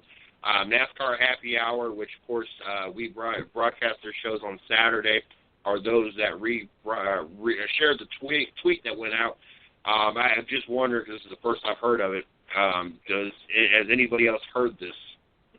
It hasn't been up on, the last I looked at NASCAR.com, it wasn't up there today, so maybe it just broke, CJ, but it wasn't on NASCAR.com when I looked. Well, it's not been confirmed. It's not been released by any major media, so this is something that is still kind of out there, rumor. I just want to know, is this gaining momentum? Is this actually something that people are actually hearing? Or is this something just that they shared and nobody else has even heard of? Let me put it this way. I wouldn't be surprised, based on his performance and the performance of Roush. We said it at times this year, that Roush is down and Biffle is not really a number one driver. Based on his performance with since he's been at Roush. So it wouldn't be surprising if either Jack Roush or just him in general decided to move on, but I can't say that specifically I've heard this. Yeah, I heard that was a possibility, and I also heard that Biffle's a possibility, like you said, running that second JTD Doherty car with to be teammates with Allmendinger. But what I get out of that is great for Buescher and great for Biffle of being a change of scenery. Maybe he can win a couple races before he retires. But what I get out of it is front row's done. They're closing up shop. Because what I'm seeing by it is that Buescher needed somewhere to go because they were closing up shop, and Roush was like, well, just come over here, bring your sponsor loves, and we'll put you in the 16 and send Biffle away because he's older. Because I think that's the only way that they would push Biffle out unless Buescher found another sponsor for next year and Loves is staying with front row. They haven't confirmed anything for 2017. They're one of the only teams that there's been no rumors of them selling their charters or anything, nothing about them, anything confirmed for next year. And there's a possibility of some stuff with some part-time, running Daytona and different races, but nothing's laid out confirmed for next year. So I'm afraid that this means that they're closing up shop completely or downsizing the Xfinity Series or something. I mean, because BK, they're hiring more people, but they haven't had anything confirmed for next year. So I assume that they're going to be racing next year, because why would you hire more people if you're not going to be racing next year? And Premium's supposed to be back next year. Some of the smaller teams, but there's a lot of people scared that we're only going to be seeing 34 cars start the Daytona 500 next year, maybe 36, 38 because of there being, more teams that are just running that race. But a lot of people are scared that these smaller teams are closing up shop because the sponsorship is becoming so little, and these guys aren't getting benefits from the charters, because if they do have charters, they're not getting the benefits that Hendrick's getting. So, Tommy Baldwin, he's talking to his people about it. Circle Sport, which is formed with Levine Family Racing. Ty Dillon may be running the 13 car next year, and Casey Mears may be going to the 95 with Michael McDowell, maybe running a second car, maybe the 33, because they're going to have a charter. There's just a lot of stuff in the air, and if all these things fall the right way, there could be a lot of teams that ran NASCAR this year out of NASCAR next year, and that's very disappointing for the sport. We've talked the last 2 or 3 days, Mike, Mark Retz, Steve Billmeyer, myself, about Alex Bowman and how much of a difference it made taking him from a team like the 23 Tommy Baldwin team to taking him, or the BK, whatever the 23 team was, to him being over there in Hendrick Motorsport, and how much of a difference he's performed. He has constantly been in the top 5, top 10, led 194 laps last week. What should happen to Alex Bowman? And if you're Alex Bowman, do you take a better ride in the Xfinity Series and wait it out, or do you take a lesser ride? Do you do the Chris Buescher route where you take the lesser ride in hopes that, eventually you get into a better ride and even possibly pull out a win such way Chris Buescher did? Or do you wait patiently, especially not knowing what the health of junior is going to be? So one, do you think, Shannon, this is just for Shannon, we've already talked about it this week. One, do you think that Alex Bowman is going to be in the Sprint Cup Series next year? Two, should he be, and what kind of team? And three, what should he do? I think if I was him, I would run. If I could, I would do anything I can to get the 44 car, because I think he's probably the leading guy for that ride if they can find sponsors. If they don't, another thing, like I just said, as long as they don't close it down, because they lost a guy with a bunch of sponsors. As long as Petty's not a guy that they're not running very well, so hopefully they don't shut down. But if that car is still open for next year and he can find some sponsors, I think he's got to be the leading candidate to be the 44 car. And if I was him, I would go there, because we've seen Ambrose in the same car 2 years ago run between 15th and 20th every week, and that's a start. I mean, that's if you can take that car and finish in the top 10 a few times, maybe somehow win a race, then you're going to put yourself maybe over somebody like Daniel Suarez or Christopher Bell or Brandon Jones or whatever, over those younger guys in the Xfinity Series. Maybe put your name over those guys for a ride, like if I don't know, if Kevin Harvick retires in 5 years, or if Busch leaves to go run F1 like some people think, or if Danica Patrick ends up, they finally getting rid of her from Stewart-Haas. If something like that opens up, then I think I would do the 44 car, but I could see him maybe going somewhere like Penske to run races in their Xfinity car, and maybe if they could find sponsorship, get him a couple races in Cup, kind of like they did Montoya for his first year and back in the IndyCar. So I think he should take the 44 car, and that if they can find sponsorship, or if they have sponsorship, and that's what I would do. But you can also play devil advocate and say, well, you can go somewhere like Penske that has sponsorship if they want you, and who wouldn't want them right now, or somewhere like Gibbs, even though he just took out a Gibbs car that wasn't his fault, but go somewhere like Gibbs or maybe Ganassi to run some races or whatever in the Xfinity Series. But he's done that. I mean, that was his plan this year, was to run. I think he had 13 races scheduled for Junior Motorsports, and he's run up front. But nobody was talking about putting him in a Cup ride or even a better Xfinity ride until he unfortunately got to sub for Junior. Unfortunately for Junior, fortunately for him. So I think if he went back to the Xfinity Series to run even full-time, it would be pretty much what he did this year before he got the substitution opportunity. Shannon, I said earlier in the week with CJ that to me, you've got to wait, or not wait, but he's got to go to Junior and say, okay, what are your plans for next year? Do you know what you're doing? Because if Junior's not going to be ready by what his doctors tell him or whatever, however that transpires, then he's still in the 88. But the only other way I could see him going, the only other place I could see him going, only because the seat's open, like you said, is the 44. There aren't many options, at least in the Sprint Cup right now. Yeah, and some people are saying, why not just stay at Junior Motorsports again? Well, there is a clause in the rule that says you can run a fifth car in the Xfinity Series for X amount of races. It can't be a full-time car, I don't think. It can be a part-time car. But the rest they have 4 horses for next year. They got Mike Onette, they got Justin Allgaier, they got Byron, and they have Elliott Sadler. So their fleet's taken up for next year.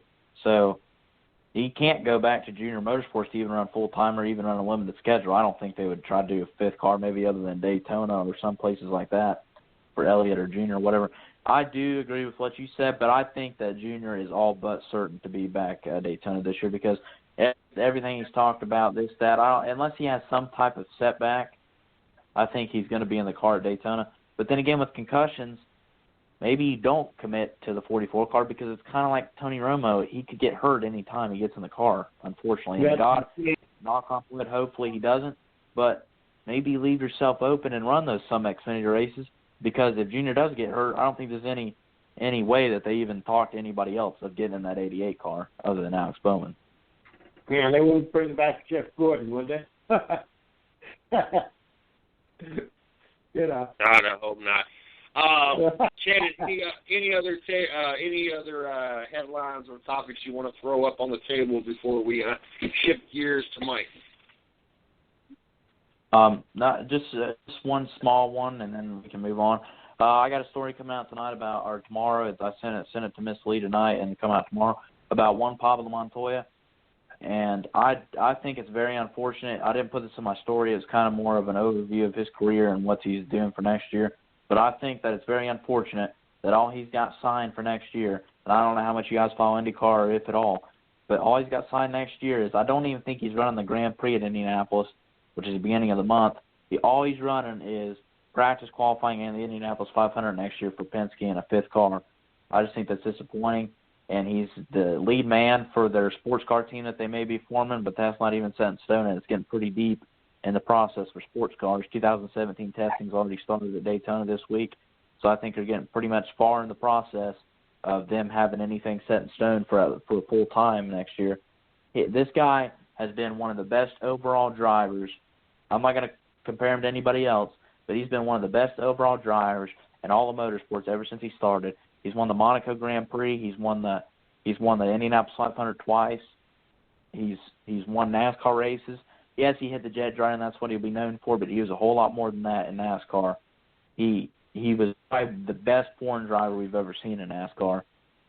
So if it wasn't for a few things, mishap, he should have won 2-3 races in 2013 before he left. So I just don't think it's fair that he's known to be the guy that hit the jet dryer, and that he don't even have anything set in stone next year, even though he's getting older. But he won 2 races last year, I think. He was in the championship hunt in 2015. But like anything else, they take the young hot shot that's coming up with more sponsors are more marketable and all that. I just think it's unfortunate that Montoya's pretty much getting the back door in all forms of motorsports, even though he's brought a lot to the sport overall in his time. Shannon, I think in retrospect, I think going to Ganassi hurt him. I remember when he first came onto that car, they were saying, oh, he's going to make some noise in NASCAR, blah, blah, blah. And now we see the only driver that's really consistent, and he hasn't really, what he win? One this year? One race? Finally? Through no fault of his own, because he's a talented guy. Kyle Larson. But I consistently say this, and I constantly forget who was before Montoya in that car. The more you see of Ganassi, the more you have to blame the ownership over the driver. And I think, in retrospect, it's unfortunate that Montoya ended up in that car, because I think he hurt his career in the long run. Yeah, I do agree with that. I think if he was going to go to NASCAR, he should have maybe did something like, Suarez has always drove stock cars, and Montoya was in his 30s when he went to NASCAR, but I think he maybe should have took his route of going to a team that was already in there. But then again, you can look at it as where he was running Indy cars for Ganassi, and that's probably the only guy that he knew that had any ties to NASCAR. So Right. He's drove everything. He's been a competitor in everything. He's been a champion in IndyCar and should have been a champion in Formula One if it wasn't for Michael Schumacher dominating everything at that point. So I just think if you maybe put Mario Andretti over him and Dan Gurney over him, but I don't think you can put anybody else over him in retrospect from all of motorsports in the world, the top 3. Motorsports, F1, IndyCar, NASCAR. Yeah, he didn't win on an oval in NASCAR. Yeah, he only made the chase once, but he was. Yeah. Good. Maybe Niki Lauda and Jackie Stewart, but then you're talking about errors again. So that's not a good argument, Mm-hmm. There's yeah, this third driver. He's definitely one of the best. I mean, you can rank him anywhere, but he's definitely one of the best. There are just certain drivers out there that I could care less if I've ever seen them on the track, and unfortunately one was one of those drivers. There's certain drivers I could care less. Elliott Sadler's another one. Jeremy Mayfield, if he was never back on the track, it wouldn't hurt my feelings. I don't know. There's certain drivers I don't care if they're ever on the track. And Juan Pablo is just one of those. I've never been a Juan Pablo fan. He might be a great driver, but I could care less if he ran one race or ran 100 races in a season. It would all be this. Well, I wouldn't say it'd all be the same to me, because if he ran 100 races, then I would just be overwhelmed with somebody I don't want to see on the track. But it doesn't hurt my feelings. I know it's wrong of me, but it just doesn't. There are just certain drivers I just don't care for, and he's just one of them. I've said this a couple of times on your show, CJ. I think two men that are unfortunate. It is unfortunate for them that a particular man left the series or retired, or now I think he's still in the booth sometimes. Ray Evernham, and I've said this on your show, CJ, that Casey Kane and Jeremy Mayfield, when they were on his team, with Evernham as the owner and so forth, was the last time Casey Kane was consistent. And of course, Jeremy Mayfield had his own problems, which we discussed, but touched on. But those two drivers have disappeared. Casey not from the scene, but almost should be. And Jeremy obviously is in another world. But those two drivers were consistent and winners when Ray Evernham was on the scene. That was the last time they were relevant. Yeah, and Mayfield though, he set himself in with Evernham. He got up in front of the media, if I'm not mistaken, and told everybody that Evernham was cheating on his wife. So, I mean, that's the reason why he didn't continue at Evernham. But, yeah. Mike. That was drugs. Just a couple of things from NASCAR that I put up. Another in the third in the series of 4. Now we know. Tomorrow will be Kyle Busch. If you look back from, I guess it was Monday it started. Monday, Tuesday, Wednesday is the third. So the 4th will be tomorrow, will be Thursday. But go back to Monday on the 110 page, and you'll see it starts with Jimmy Johnson. Then Carl Edwards was today. So who am I missing? Jimmy.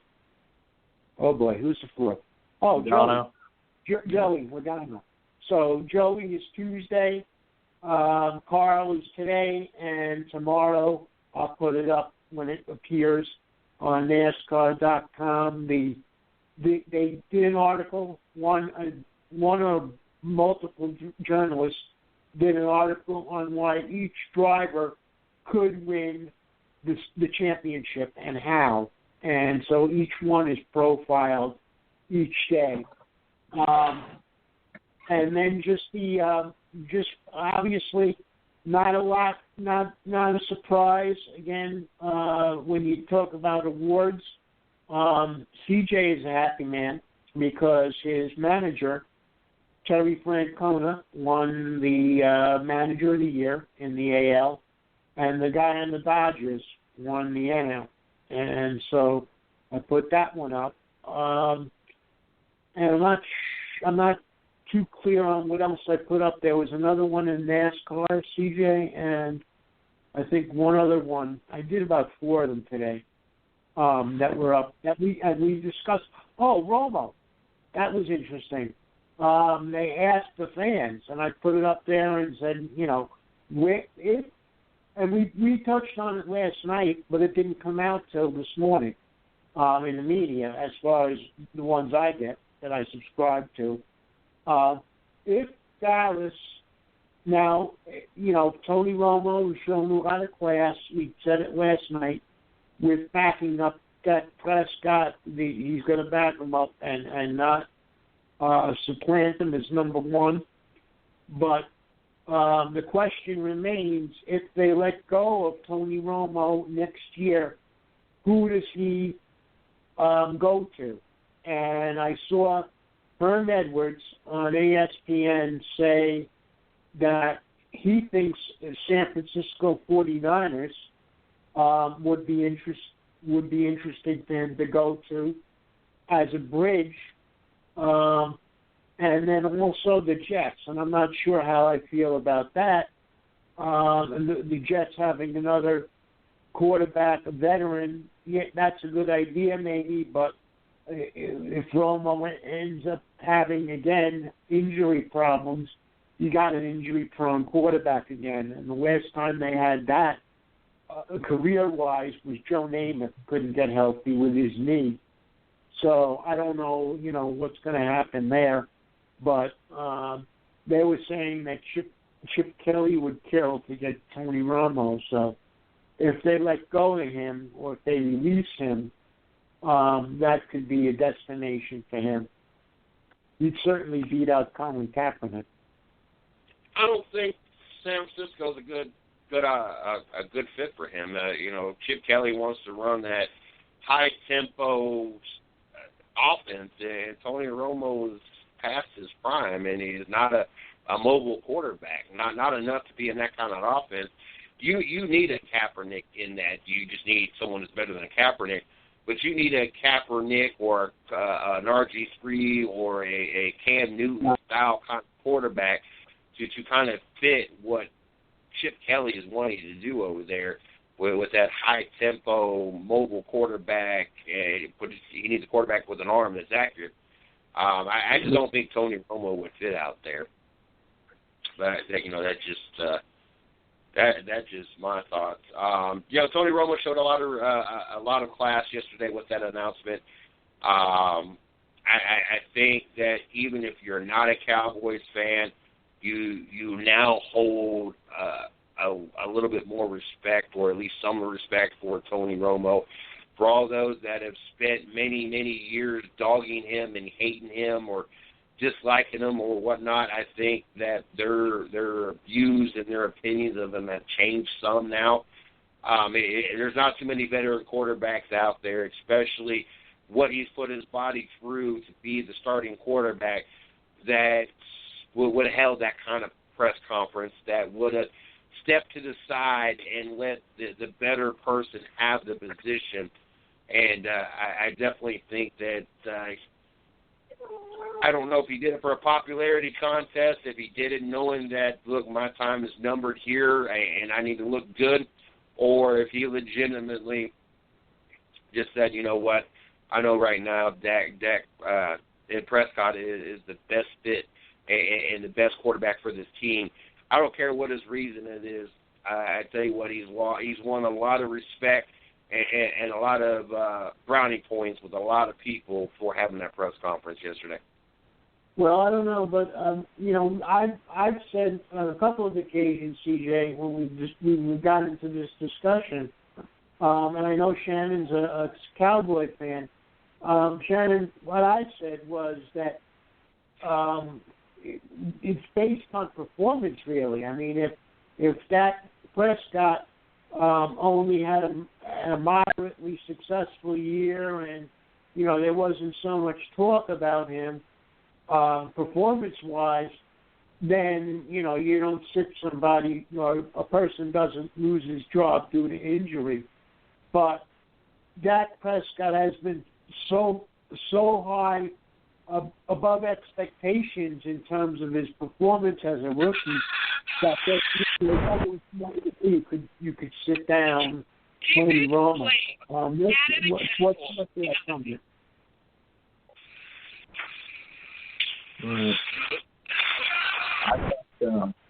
I think Tony. See, like you said, I'm in the Cowboys fan. You might like on that, but I think that Dak, I don't know, because if Dak does not play good, then Tony's right there and they're going to put him in. I mean, if he throws a couple interceptions.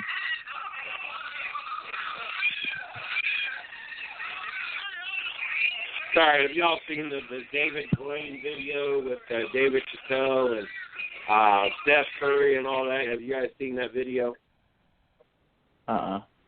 Which video? The David Blaine video. He's standing there, and is he about to do a third one? Yes. They're all standing around. Steph Curry's just got this look on his face. Drake's there.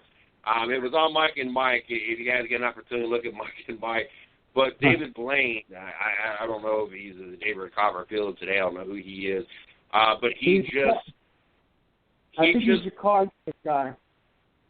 Well, he was standing there talking, holding the glass, and all of a sudden I'm not gonna say regurgitate because they're still alive, but he just had 3 different full-size frogs come out of his throat. Like he just, I had seen this all day long, but I hadn't watched the video, and so I had to see this video. Well, you guys, those listening, and of course both you guys, go to Facebook and search Mike and Mike. It's on there. The post says, "How in the world does David Blaine do it?" And you just got to watch this video. Like, he just standing there talking, holding a wine glass. I think it was just water. I don't know if there was anything in it or what was in it. It was a clear substance. I didn't see no bubbles. But all of a sudden, he just, like, had this look like he was going to throw up. And what he was doing is he was having this frog come up his throat. And he did it at least 3 frogs. That's just crazy to me. Crazy. Being a Cowboys fan, as we get ready to transition into our picture in a second, being a Cowboys fan, I know this has got to be an interesting conversation for you, Shannon, but it's been a conversation that has been talked about a lot especially ever since Seattle beat the New England Patriots the other night. Whether or not Dallas can take Seattle, who is the best team, not really only in the NFC, but really who's the best team in the NFL.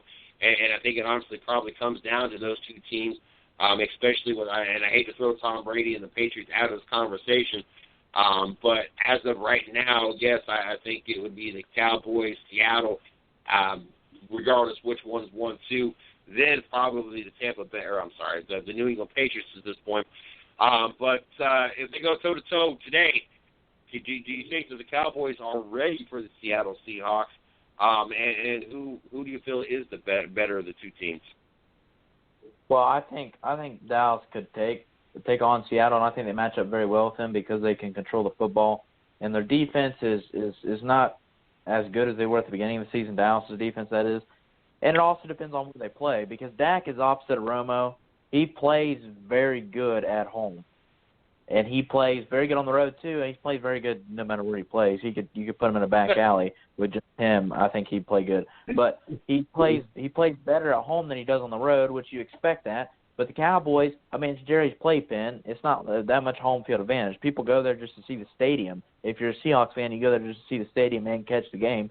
So I don't think it's that much home field advantage, but Dak does play very good at home.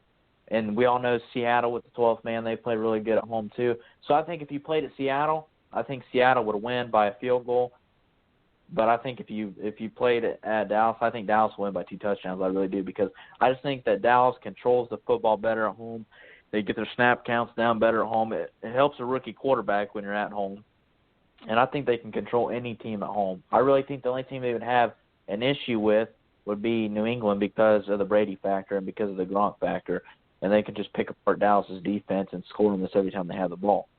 But, I mean, I thought if the Cowboys were going to slip up, it was going to be last Sunday against Pittsburgh, and they did for a while, but they ended up squeaking that one at the end. That made me a believer that they can beat anybody. When they went into Lambeau and he put up and beat Aaron Rodgers by 10, even if they are struggling, it is Aaron Rodgers at home. He beat them by 10. He beat the Bengals.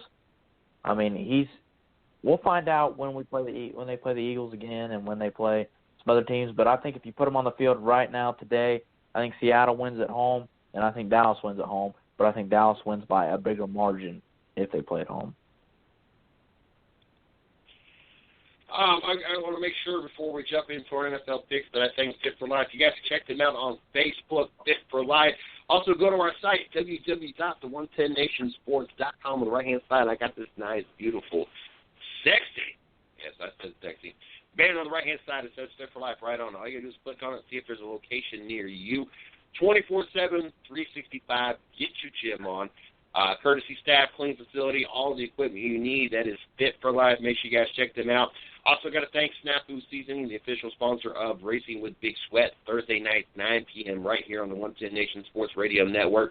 100% all natural, no preservative meat rub. Good for grilling, good on a lot of things. I've heard it good on corn. I've heard it good on popcorn. I've heard it good on a lot of things. Want to get an opportunity to get your free bottle? All you got to do is call in, be part of the show, talk to the guest, talk to the host. Big Sweat himself will hook you up with a bottle of Snafu Seasoning. I also got to thank the I-95 Sports Network and Mile High Radio for rebroadcasting or syndicating our shows. Without all these great marketing partners and networks, we would not be able to do what we do and continue growing like we have. So I got to thank each and every last one of them. Favorite part of the Wednesday night show, or at least my favorite part, I guess being in first place, it kind of makes it easier to have it, for it to be my favorite part. But our NFL picks, the way we stack right now, we got myself 80, 51, and 2.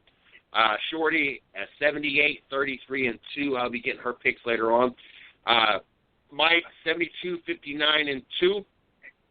And then Shannon, who's participated in about half the season's worth of picks. He's got a 45, 38, and 2 record. So all of us sitting above 500. So I think I'm sitting at above 600 still at this point. But 2 games over Shorty, and Mike is 6 games behind Shorty. And then the winning percentage, outside of myself, I'm a little, of course, being 2 games ahead. We're all pretty competitively close. I think we all range between 54-ish and 60% winning. Of course, my ultimate goal is 75%. That's where I want to be this year. We'll see what happens. And I want to give you guys an update. The Cleveland Cavaliers are playing Indiana tonight. LeBron James did take the night off. I don't know for what reasons, but he is not playing. I know the rookie Felder has gotten his opportunities and has been playing. But we're keeping an eye to see if the streak, there's 7.5 minutes left. They are down 86-80. It's a pretty close game. But more importantly for me anyway, 9-1 or 9, going 10-1 or 9-2 really doesn't make a difference.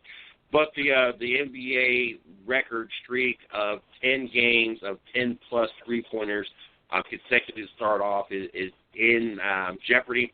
With 7.5 minutes left, Cleveland has just 9, but I have a pretty good feeling we're going to see at least a handful more of three-pointers, especially being down by 6 points. So I will keep you updated whether or not Cleveland extends that NBA record setting pace with 11 games. So I'll keep you guys updated.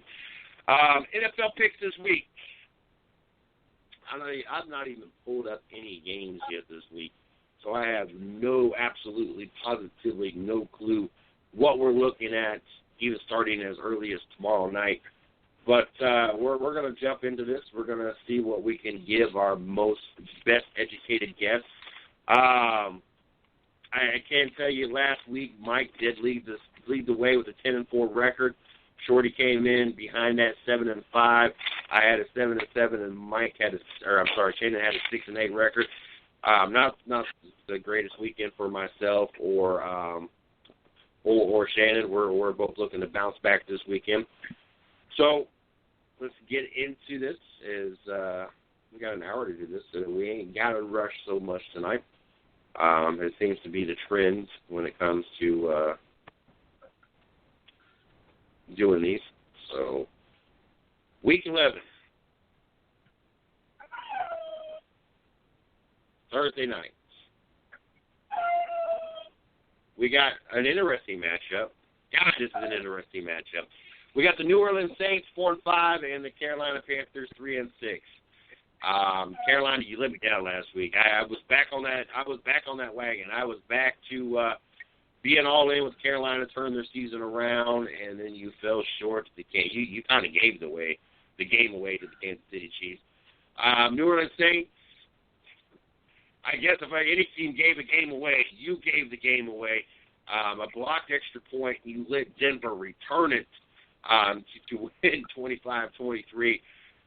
Carolina at home, I feel is a more realistic pick in my opinion. I think this game could go really either way. Both of these teams are in do-or-die situations. They pretty much, either one of them has to pretty much win out if they want a wild card opportunity with all the great teams in the NFC.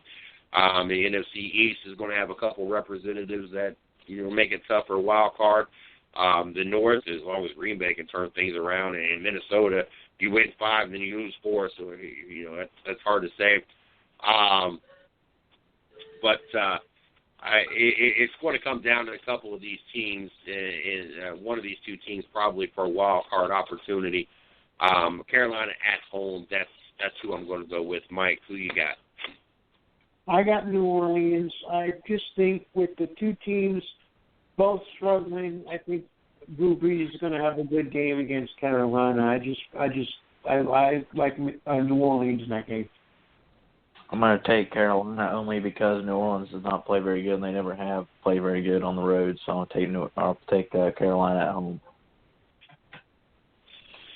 Next game on the list, Jacksonville, Detroit. Jacksonville. I'll tell you what, you disappointed me so bad. I was just really thought we was going to. I thought we was going to see a better year out of Jacksonville. I thought that they had finally turned that point last year, that they got something to build off of, and this year they were at least going to be in the conversation of a wild card, and they're in the conversation of possibly getting the number 1 pick. I mean, granted, it's going to take a lot for Cleveland to muster up a win and give Jacksonville even that opportunity. But that's kind of the season with a 2-7 record. Detroit,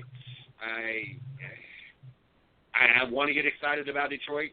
At times, they look like they are a serious threat of taking that north and can beat anybody on any given Sunday. And then we watch them play and not be able to win a game. And it gets very frustrating. But at home, Detroit, Jacksonville, really to me is a no-brainer. I'm going to take the Detroit Lions. Got to go with Detroit in this game. And the so-called experts were picking Jacksonville as the, big team this year. And I continue to say it before training camp. I saw the post or the article saying Jacksonville was going to be the team, and they're not the team this year, not at all. I like Detroit in this game. Yeah, I'm going to take Detroit too. Like I said before, I think Stafford's playing a whole lot better without having to, go to Megatron all the time or having Megatron in his ear. So I think Detroit's for real this year, so I'm going to take them. Next game, the 4-5 Buffalo Bills against the 3-5-1 Cincinnati Bengals. A.J. Green calls out the rest of the team. Is it enough, though, to beat this Buffalo Bills team? Cincinnati at home.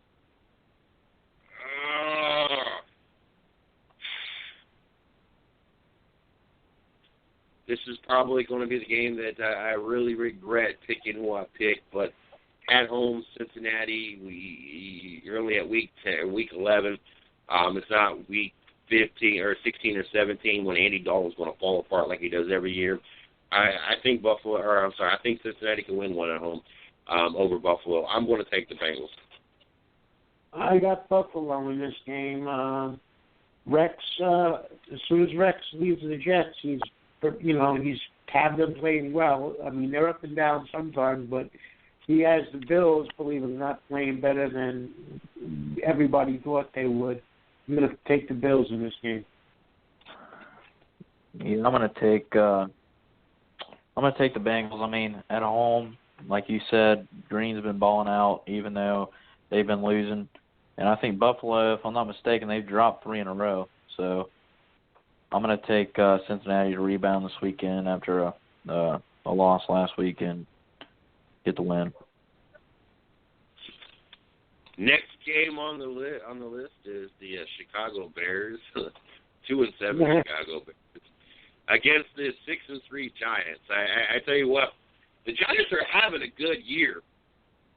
I think that it's just getting overlooked because of the Dallas run. The Giants came out, won a few, then they lost a couple, and then they've been on this run of wins. And I think that we get all consumed on what Dallas is doing and the Carson Wentz ordeal in Philadelphia and of course, Kirk Cousins conversation. I just don't. This is the Giants, and nothing's really changed. You got Beckham, you got Cruz, you got Manning. Like it's the Giants, and I think the conversation about the Giants and how good this team actually is this year just kind of gets put to the back burner with all the other headlines, especially what Dallas is doing. We already know I'm not picking Jay Cutler and the Chicago Bears for any reason. I will lose football pools just because I'm not going to pick them. And at some point the Browns are probably going to screw me because they're probably going to win a game as well. But it's not even so much about Jay Cutler. It's more of the fact that the Giants at home are playing really good football right now, and I definitely going to go with the New York Giants. Yeah, I got the Giants in this game for two reasons. Again, like you, I can't pick the Bears with Jay Cutler, and also the thing, in addition to what's going on with Dallas and the NFC teams, the things that the Giants are thankful for is that they're the talk of New York because of the Jets being so bad again. And the thing with that is also, in the beginning of the year, people were saying, "Oh, Cogman's gone. I wonder how good the Giants are going to be." Well, they're proving how good they are. New coach or no, I got the Giants in this game. Yeah, I think the Giants have quietly had the best defense and definitely the NFC East and maybe the best defense in the whole NFC. And they've won 4 straight. And I think if Dallas and New York play today, I don't think it matters where they play. I think the Giants would beat them, honestly. I think they're a more complete team than Dallas because they have a better defense. So, yeah, I think New York beats the Bears on Sunday. And to give the listeners out there an update, it's still 3.5 minutes left in the game. Cleveland is down by 10 points to Indiana, LeBron-less Cleveland Cavaliers, but they have continued their NBA record streak, going 11 games of at least 10 or more made three-pointers. So Cleveland does extend that NFL record. The next game on the list, the Tennessee Titans 5-5 against Indianapolis 4-5. Indianapolis is just, in my book, just like the Jacksonville Jaguars. I think we expected a lot more out of Indianapolis, especially with the South being really weak. You got a Brock Osweiler-led Houston Texans leading the way, and Tennessee in second. And, I mean, this Tennessee, this is a much improved Tennessee team versus the previous years, but it's still Tennessee. I don't know. I don't know if there's even a chance that Indianapolis turns the season around. I don't know, there's something about this season in Indianapolis that's just not sitting well. Yes, you beat the only game I even lost 2 weeks ago. You beat the Green Bay Packers, but at this point everybody's been beating up on the Green Bay Packers, so I don't even hold a lot of weight in that win anymore. An interesting matchup, AFC South. A very important game, obviously, as that those top 3 teams are still close, and anybody really can take it. I'm going to take Tennessee. I'm going to take Tennessee to go into Indianapolis and want it more. DeMarco Murray, second leading in rushing. Got some really nice receivers over there. The defense has been playing really well. I'm going to take Tennessee to upset Indianapolis in Indianapolis. Yeah, I agree with you on that one, CJ. I'm going with Tennessee. Yeah, Mariota played really good at home last week, and they completely tore apart Green Bay's defense. So I'm going to take Tennessee to make the division race even closer. And went on Sunday. And a side note, Mariota continued to prove that he should have been the number one pick over Jameis Winston. Yep, that's true. I don't have a high opinion about Marcus Mariota, but I have even a less opinion about Jameis Winston. So I will agree with you, but at the same time, I don't feel that we really got a great one or two. I'm sorry, but all the hype around Marcus Mariota for what? He couldn't lead Oregon to the national title. He had his opportunity, couldn't do it, and there's a lot of hype and a Heisman Trophy based on what you played in a weaker conference and looked good.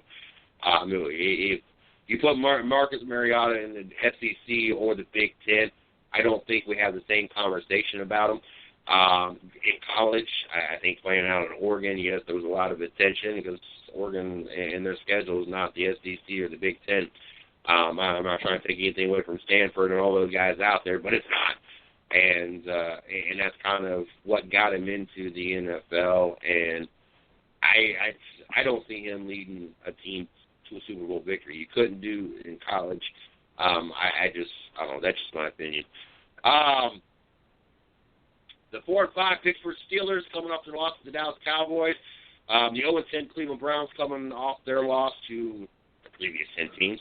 As a matter of fact, I think the previous, 13 or 14 teams at this point.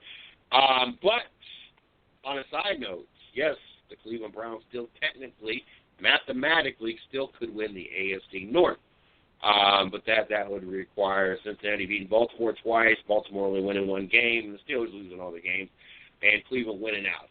All those probabilities are not going to happen, and Cleveland is not going to win at home against the Pittsburgh Steelers.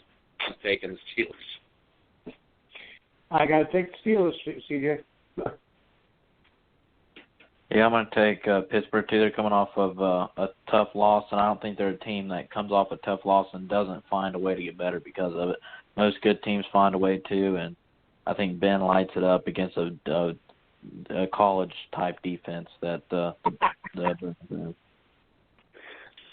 What better way to bounce back from a tough loss to the Dallas Cowboys by playing the 0-10 Cleveland Browns? Like there's no better way to build up your morale and feel better about yourself than having a chance to beat the crap out of somebody. I mean, Dallas had to be feeling good going into this. Last weekend played the Steelers. They just got up beating the crap out of the Cowboys. The Cleveland Browns at this point in this season is just that feel-me-good team, that feel-good team, that team that makes other teams feel good about themselves. And the Steelers are going to feel real good after this weekend. Arizona Cardinals, God, that's another one of those teams. I tell you what, to see the Arizona Cardinals, who I thought was going to go to the Super Bowl last year, but to see the Arizona Cardinals have the season they had and put up the numbers they put up, and then watch them this year, it's just like, what happened?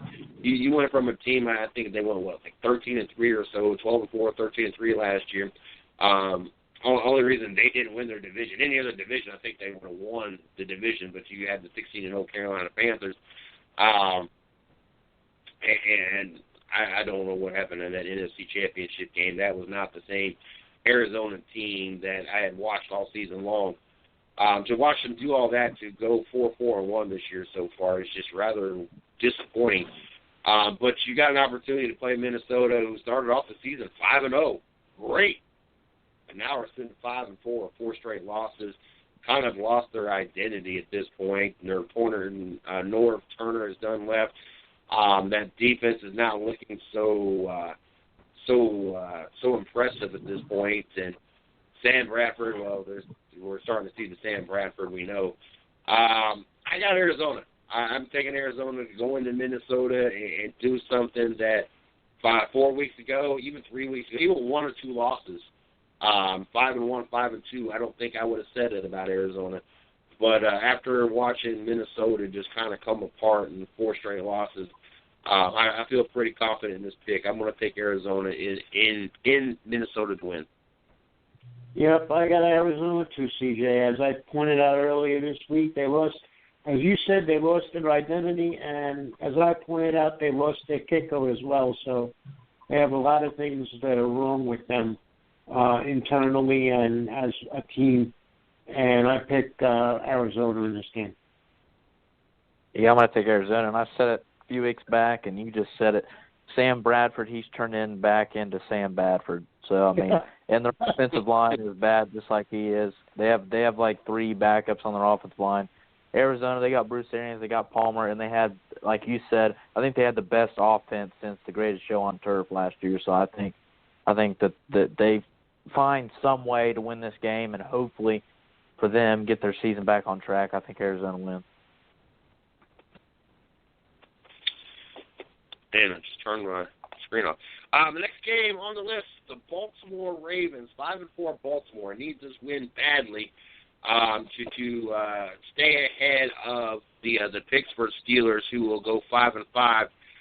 With a loss this weekend, that would make the Steelers and Baltimore tied. So obviously they need this win, but they're traveling to Dallas to face the 8-1 Dallas Cowboys. How awkward would it be if Prescott goes into this week and has one of the worst games ever, and Tony Romo is sitting there like, why did I have this press conference last week? I don't think it's going to happen. I think the Dallas Cowboys are going to win at home. I think Ezekiel Elliott is just really going to run all over the Ravens, just like he's been running all over everybody else. I would like to see the Prescott to Des Bryant, that whole connection, that whole rhythm. I would like to see it get better. I think that is probably the only part of the Dallas Cowboys that I would say is weak right now. Your number one receiver, and it just doesn't seem that they're still quite on the same page. As I just don't see Bryant putting up the numbers that I would expect out of a top receiver. They're winning, and it don't really matter, but if this Cowboy team wants to go deep in the playoffs or win the Super Bowl, I think Des Bryant has got to be more involved, and there's got to be a better rhythm. Like I talked about last night, you can see this all brewing. I'm not even a Dallas Cowboy fan. I hate the 31 other teams. And that Super Bowl run about 20 years ago when they beat the Buffalo Bills, and all those wins with Troy Aikman, Emmitt Smith, and Michael Irvin really made me hate the Dallas Cowboys even more than some of the other teams that I dislike. And I can see this coming together. And I can see the Cowboys making a run like we've seen 20 years ago. You kind of got the same 3 pieces. A good quarterback with Prescott, a hell of a running back with Elliott, and a wide receiver. And that kind of reminds you of Irvin and Emmitt Smith and Troy Aikman. And I can appreciate it. I know what it was like the first time around. I can really appreciate what we're possibly about to see. And if you're not a Cowboys fan, especially if you're a Philadelphia, Washington, or Giants fan, you're really about to hate what's about to happen.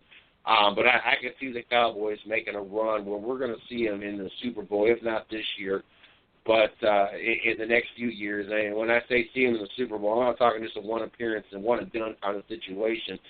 I can see the Cowboys going to the Super Bowl, 3-4 times out of the next 5 years kind of run, as long as they continue doing what they're doing and fine-tune and add the pieces that need to be added to this team. Not that it looks like they need any pieces, but every year it's you got to build on what you got. I can see this Cowboy team making a long run and making the Dallas Cowboys America's team again, and really just upsetting a lot of fans out there. There's a lot of haters out there that have been able to run their mouth for the last God knows how many years and have gotten really quiet really quick this year. And for those fans that are anti-Dallas Dallas. It's about to be a miserable handful of years, and that's just my food for thought, and that's just what I see coming. But at home, Dallas Cowboys all over Baltimore, no doubt. Dallas. Yeah, I went back and forth on this as you guys were talking. I mean, the Cowboys, of course, you guys know I'm a diehard Cowboys fan. Their defense is suspect at best. It's 20th best in the NFL at best. It's not very good at all.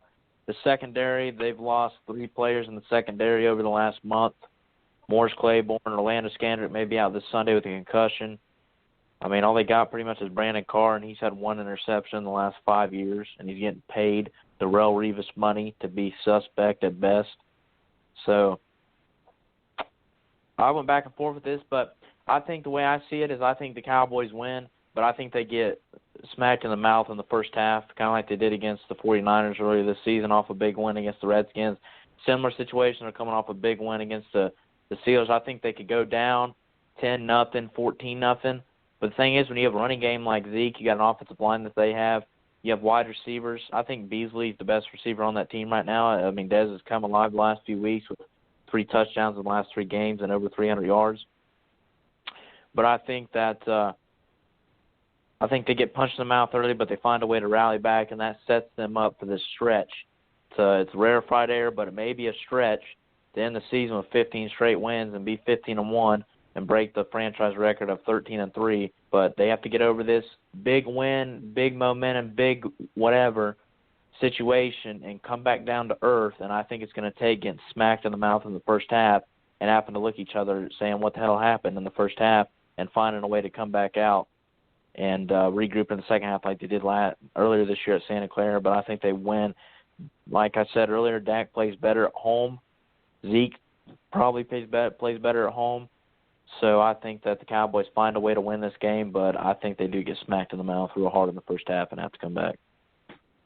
Being a Dallas fan, do you think that the Cowboys might need to have a game or two that they do get smacked in the mouth and take an L to build off? I mean, you got 2 rookies right now that are living high off of sitting 8-1. Like, they've not really experienced the loss. They've not experienced and have to come together and adapt and overcome. Right now they just know winning is fun, and winning, I'm not gonna say is easy, but it's much easier than losing.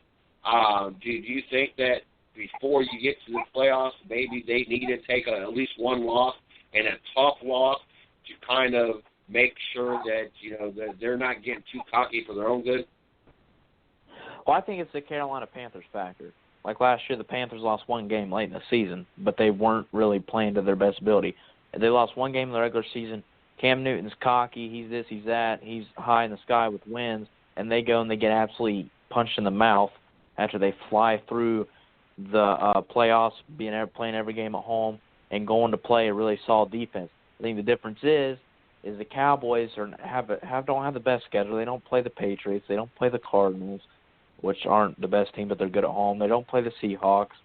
They don't play the Broncos. They don't play the Raiders. They don't play the best teams in the league that people say are best in the power rankings.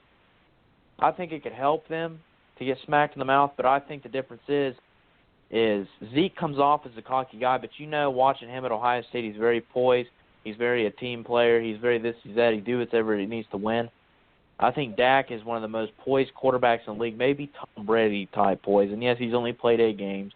But to be the quarterback of the Cowboys, you have to have some type of poise. To be the quarterback of the Cowboys and not have double-digit interceptions just because of the pressure. And he's admitted on occasion after occasion after occasion that he does not get nervous. And I don't know if that's true or that's not, but I've been made a believer that he doesn't get nervous. Because if you're going to play the Pittsburgh series in Pittsburgh and have 47 seconds left on the clock and come back to win the game, then I do think that he's what everybody says he is. So I think that it would help to lose 2-3 games, or at least 1 down the stretch, yes.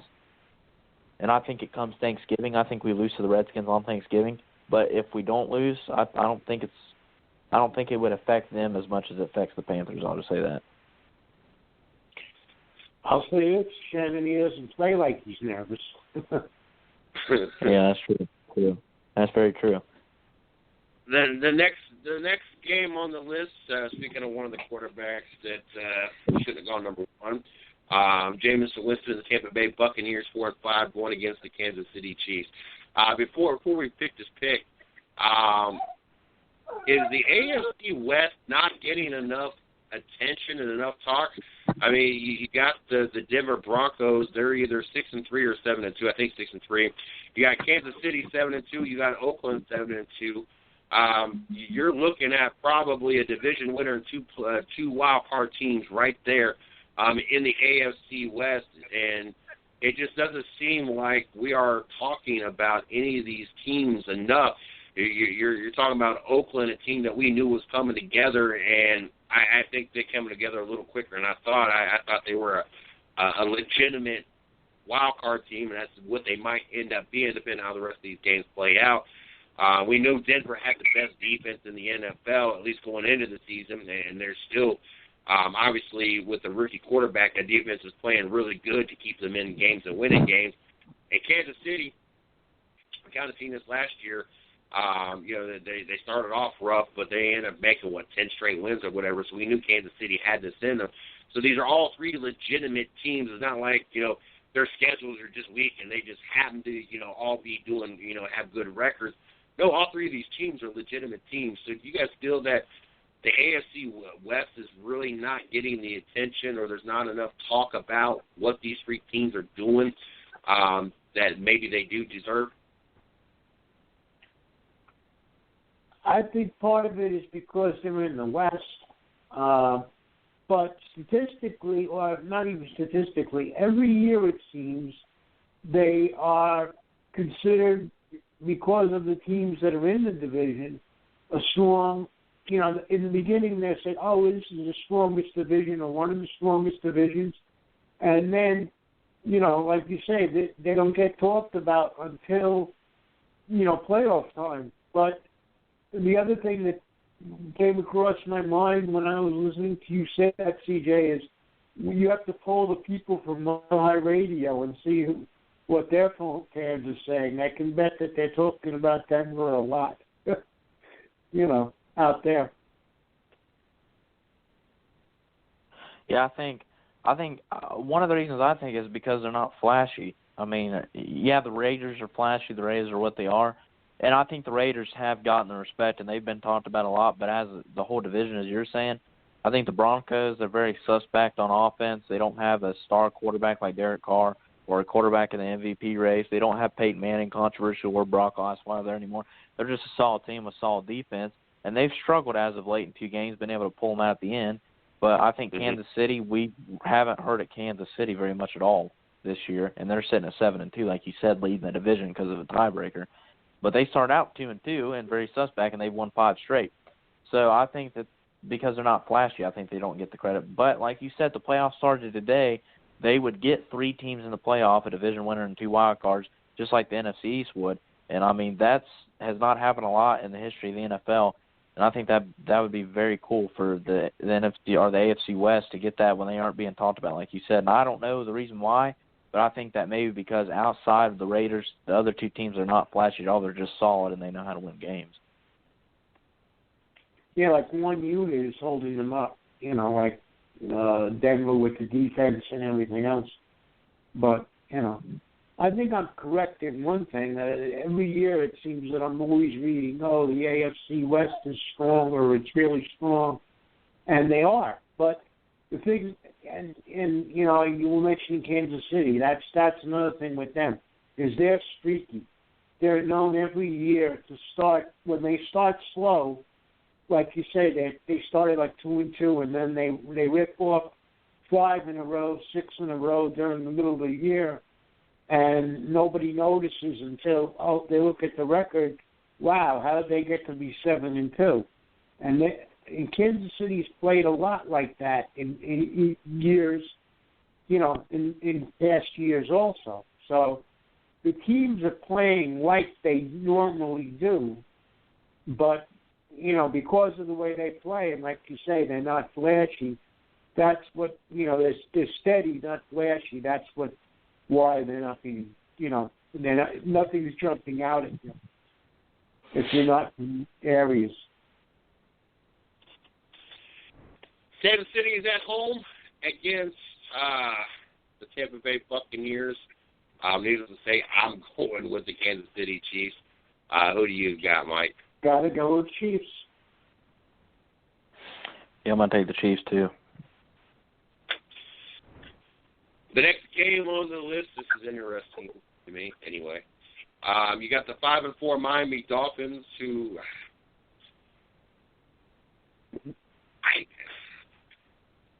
I don't know. I think the Dolphins, give it another year or two, and they get the right pieces to give the New England Patriots a run for their money. I think that they have a good core. I just think they need to add some pieces. This is kind of like the Oakland Raiders a couple years back to me.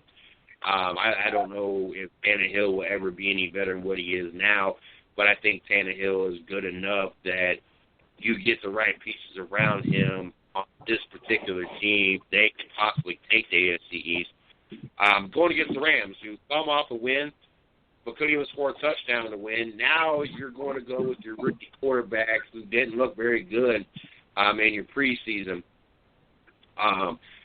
LA at home, it's been one of those teams that is bit me almost every time, no matter if I pick them or don't pick them. They do the exact opposite. So for LA fans, this is probably your opportunity to cheer because there's a possibility the Rams are going to win. Because I feel a lot more comfortable and a lot more confident picking the Miami Dolphins to go into LA behind a veteran quarterback with that front line with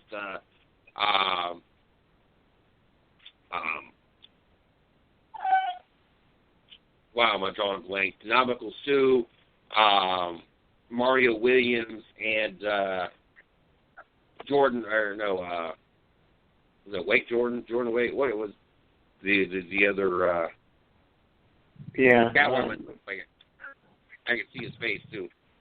I just feel a lot more comfortable and confident picking the Miami Dolphins, knowing the defensive front and the money they invested into that defense against a rookie quarterback. I'm going to take the Miami Dolphins.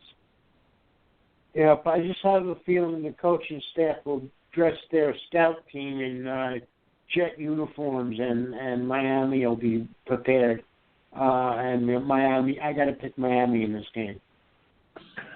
Yeah, I'm going to take Miami too because it seems like that Tannehill's playing the best football he's played in a while, and they've won 4 or 5 straight. So I'm going to take Miami, but they need to prove it against the Rams are garbage, and Goff played like garbage in the preseason. We'll see how much he's improved during practice and, playing in the system, taking snaps from center and all that stuff.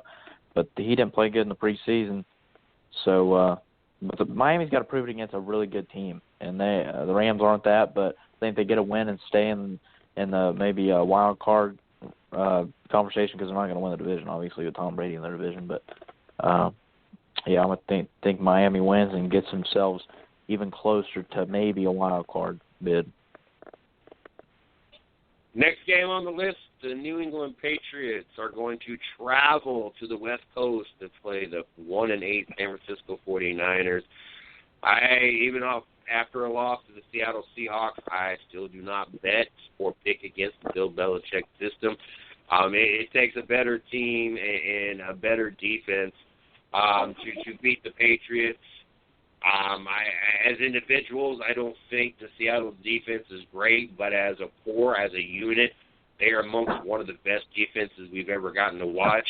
I will never say that Richard Sherman is a shutdown cornerback, nor is he the best cornerback.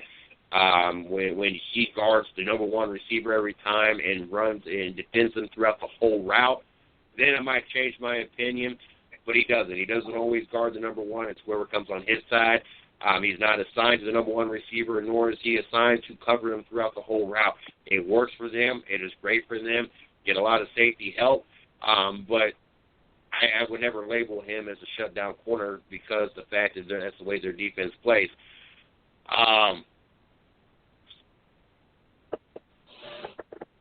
I'm just throwing things out there. There's I don't think anybody's going to pick the 49ers.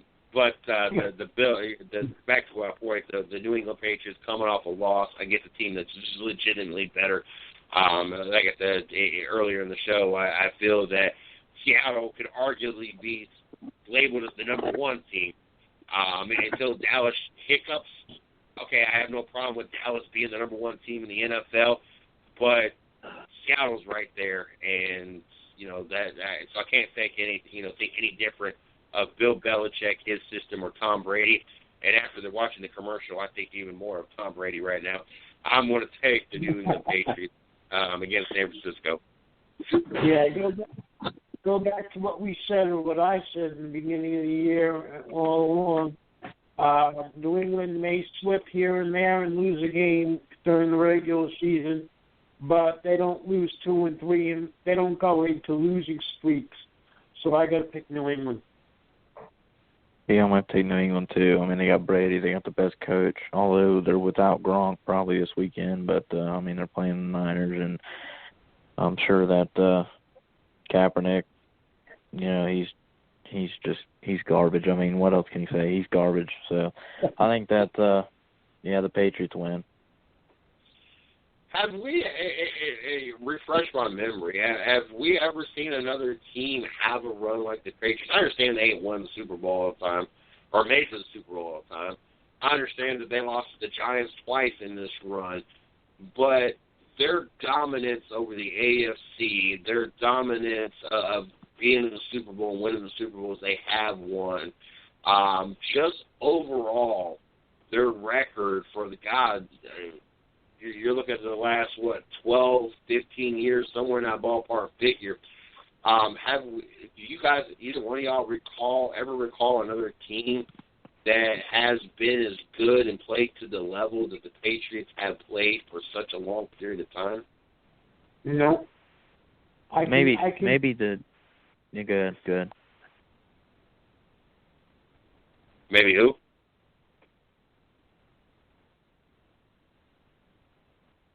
Who was you about to say, Shannon? Oh, maybe the 49ers, because they went from Montana into Young, and they were still good. So maybe them. But other than them, I don't know. I mean, the Patriots, they could arguably go down as the best dynasty in NFL history. I mean, they've been to 6 Super Bowls ever since Brady and Belichick got there and won 4. So. Yeah, but the difference there is they went with different people. It seems like Brady's been there forever, and Belichick too, and that particular team, like we said, that's the only team I could think of where you could plug in anybody, and they seem to find a way to win. The only way they trip up, and it's interesting, CJ, you mentioned this, is either against the Giants, I remember, and that's always late. That's like the last game of the season, or the first time they slip up and don't make the Super Bowl. They're usually losing in an early playoff round, so they go far. Not far enough if they don't win the Super Bowl, but they do go far every year.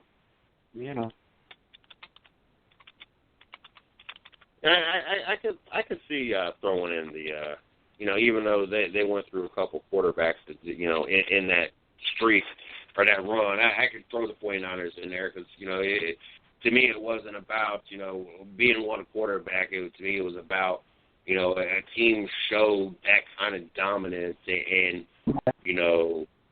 for a long period of time, and I didn't really think about the 49ers, especially going from Montana to Steve Young. But it's been few far and in between. And I understand that kind of what stirs up all the hate, watching the team be so dominant and win all the time. But I think fans also need to learn to kind of step back and appreciate it as well. You're going to hate, and I don't even, in the NFL, I don't hate as bad. When a team wins, as a matter of fact, I don't hate it at all. Like NASCAR, yes, I can't watch. You watch a Gordon win 13 races in a season, that's just horrible to me. So you only got one race on a Sunday, and that's it. The NFL, at least there's anywhere from 12 to 15 other games to watch. So yes, if a team runs like the Carolina Panthers last year, run at 16-0, well, no big deal because there's 16 other games almost every other week that I could watch, so I could really care less. Same with the Patriots. I could really care less how dominant they've been, and I'm not going to say care less, but I could appreciate it because there was all these other games to watch. It wasn't like I was just stuck watching the Patriots play every week, and it wasn't like they just beat up on the Browns every week.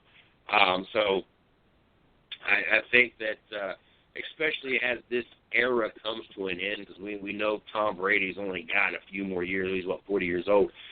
He's only got a couple more years in him, I would think, at best. I think fans really need to kind of step back a minute, catch their breath, and kind of appreciate what we have seen over these years and appreciate what we're seeing right now. There's not too many quarterbacks and players play at the level he's still playing at after all the years he has played and at his age. So I think that fans need to learn to start appreciating because you're not about to have it. The same with Peyton Manning. I think people needed to learn to appreciate. I would say in a heartbeat that I have never seen a quarterback be able to come to the line, dissect the defense, call an audible, and possibly call 2 or 3 audibles, get it right almost every single time. It amazes me watching Peyton Manning just be able to pick a defense apart, and you figure 35 seconds from when that ball is put in play until he snaps that ball and be able to dissect and change and get it right almost every single time just blows my mind.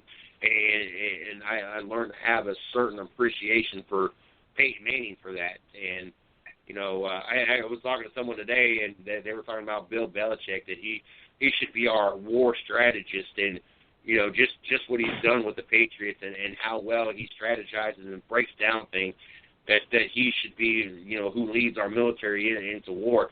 Now, that's probably a far stretch, but, you fans out there, I understand that there's a lot of you that hate the Patriots. I understand a lot of you feel that they cheat, and let me let you know a little clue. Every team cheats. Just some teams are watched a little bit closer than others. But I think that you all need to learn to appreciate what you've gotten to witness.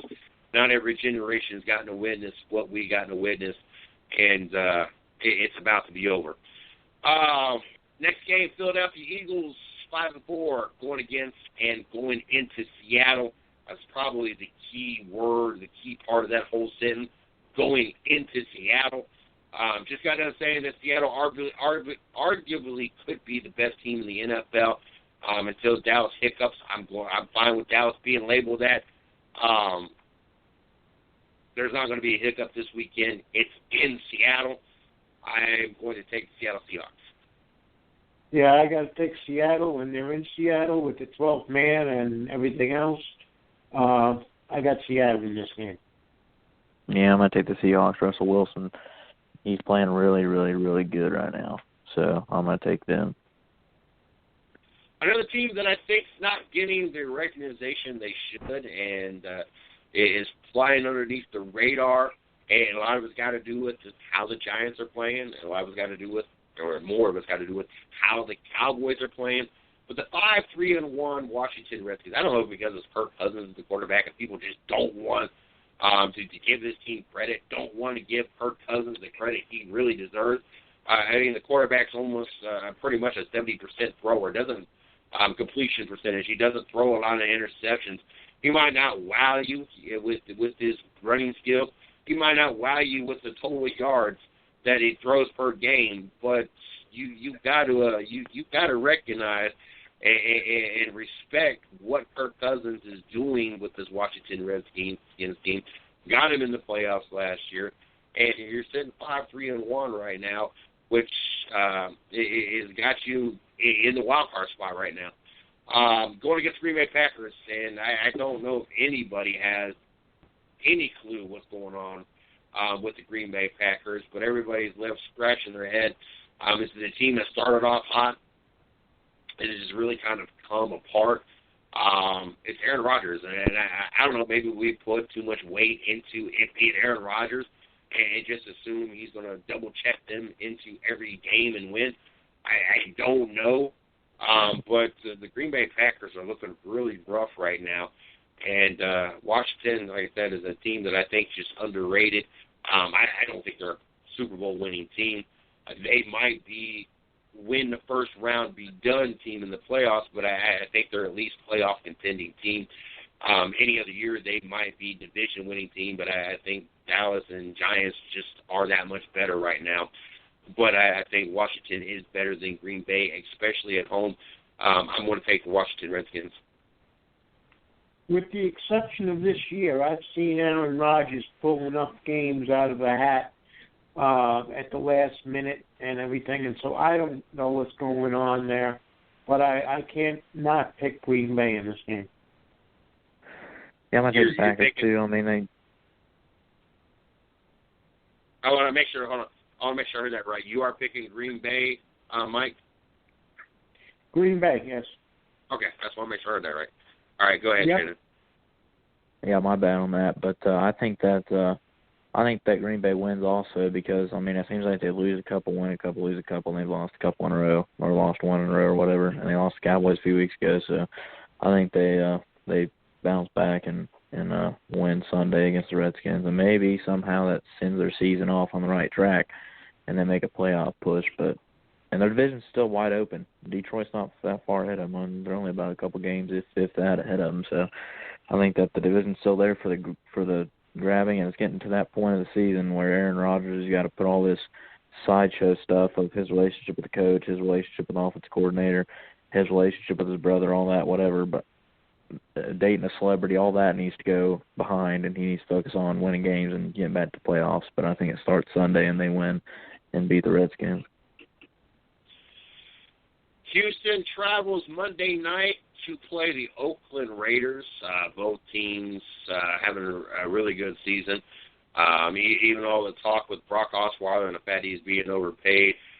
Houston's sitting 6-3 and on top of their division. I don't hold a lot of weight in it. I think that the schedule has allowed them to be 6-3. I don't think that they're on the same level by any stretch of the imagination of the Oakland Raiders. Unfortunately for the NFL, I think this is going to be a lopsided game. I don't think this was the best game to put on a Monday night, and I know that they didn't know when they did the schedule that Osweiler would be the quarterback, and this wouldn't be the same Houston team that they were expecting this Houston Texan team to be, or maybe they just didn't expect Oakland to be as good as they are, or, we didn't expect it. But I don't think that Houston is at anywhere close to the level of the Oakland Raiders. I think defensively, Oakland is great. I'm not going to say great, but really good. And getting the turnovers and preventing a lot of things. Offensively, they're fun to watch. Just watching Derek Carr and watching their running back Murray, and especially watching Cooper, which I am so anti-Alabama. But that's probably the first Crimson Tide player that I'm actually pulling for and like watching. And then watching the veteran leadership of Michael Crabtree, and it's like he's found the fountain of youth and is doing phenomenal things and making Cooper, Crabtree, that threat being a serious threat with Carr's arm. I don't think Oakland is anywhere close, Houston's anywhere close to the Oakland's potential in this game. And unfortunately for the NFL, I think this is going to be a lopsided game, and a game that's going to hurt ratings because it's going to be lopsided. I'm going to take the Oakland Raiders. This was a difficult game for me, even though on paper they're so much better. But I got a feeling about this game, and I'm going to pick Houston, probably just to be a little different. I don't know, but I've never really been strongly on the Oakland bandwagon like CJ has, and I don't know overall how Shannon feels, but I got to go with Houston in this game. Yeah, I feel like Oakland's for real, but I don't feel like they're with New England or Seattle, just like I don't think Dallas is at that point, like I alluded to earlier. But if I'm not mistaken, this game's in Mexico City. as a trial run. So I think that maybe could throw something in. It's a different place that they're playing. It's maybe a different time zone. I'm not sure what time zone Mexico City's with, at the same time zone as Texas or not. But I'm going to take the Raiders. I think their offense is good. Their defense has to improve. I think with outside of Mac, I think their defense is suspect at best, and I don't think that they're going to be able to win in the playoffs with that defense, especially going against the Patriots or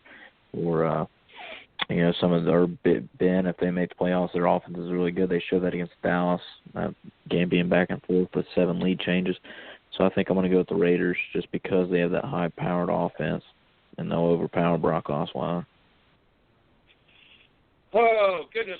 10 minutes left in the show. I tell you what, the 3 hours going by extremely good. Extremely fast, especially when you got 3 of us on here. I definitely love the flow of the Wednesday night show. Shannon, I'm going to give you first crack at this as I start getting everybody out of the studio and get things wrapped up. Any topics that we missed and anything you want to throw out there before I get you out of here for the night? I don't think we missed anything, but I just wanted to say that I think we need to stop focusing on this weekend not being sold out as it was last year or as it did a couple of days before the race in 2014. Remember, 2014 was the first year of the chase, and last year we had the Gordon factor. Don't get all caught up that this race ain't sold out. It's going to be packed 99% full. It's going to be a good race. History is going to be made no matter what. Either you're going to have Logano Edwards winning their first championship, Johnson getting to 7, or Kyle Busch becoming only the 11th driver to win back-to-back championships. So no matter what happens Sunday, it's going to be history. We're going to see history Friday and Saturday. Ratings may not be where they were the last few seasons because of Junior not racing. You don't have Gordon. It's Stewart's last race. But you need to everybody needs to look past that. We've seen one of the best races of the year last year at Phoenix. I was on the edge of my seat the whole race. I don't know about anybody else. They were racing all around that track, and you're going to see that Sunday. They're going to be from the wall to the apron all around the track. It's going to be a great race. History is going to be made no matter what Sunday, and you're going to be on the edge of your seat the whole race Sunday to see what happens next. And I think that we need to focus on that more than what to say the sport is. And also, I don't know if you guys heard or not, but Monster is the front runner, it looks like, for the title sponsor, and I think that's a very good move by NASCAR if they can end up getting past the final negotiations and signing Monster to become the sponsor of NASCAR. It was reported by motorsports.com on, I think, Saturday night that they were in final negotiations, or the final steps of negotiations to become the title sponsor. But other than that, I thank you guys for having me on again, and hopefully I don't have any more things that I come up late on Wednesdays. I apologize for that. I felt really bad about that last week. Hopefully from here on we're smooth sailing and don't have any problems with that. But thanks for having me on again, guys. Hope you have a good night. Hold on one second before you go. All right. I took out my fingers crossed that somehow my bonus comes through tomorrow, and because we've been approved to go, Shorty and myself, to Homestead again this year. So fingers are crossed, and it has to come tomorrow. I have to be notified that our bonuses will be in Friday so I can put the money in on the car to rent the car to get down there. So hopefully that'll happen. But Final Four, who do you got taking it all this year? Oh, it's Johnson all the way. I think it's storybook. He won at Martinsville, one of his best tracks. Johnson's going to get the 7 this weekend. He's going to tick off all those fans that hate him, and all the other fans that love him are going to be on cloud 9. I think if he gets to 7 this weekend, something happens to him, I think Logano wins his first. But I think Johnson all the way unless something happens. All right. Mike, anything that we missed? Anything needs to be thrown out there? Not that I recall. I think we covered pretty much everything that was on the timeline that I posted. As for my Final Four, I'd like to see Kyle win. I'm not sure who wins the race, if it's not one of those 4 people. But in terms of the championship 4, I see Kyle, Jimmy, Joey, and then Carl in no matter what position they are in terms of when they come over the line. I see Kyle being the first one, Jimmy second, and Joey third and Carl fourth.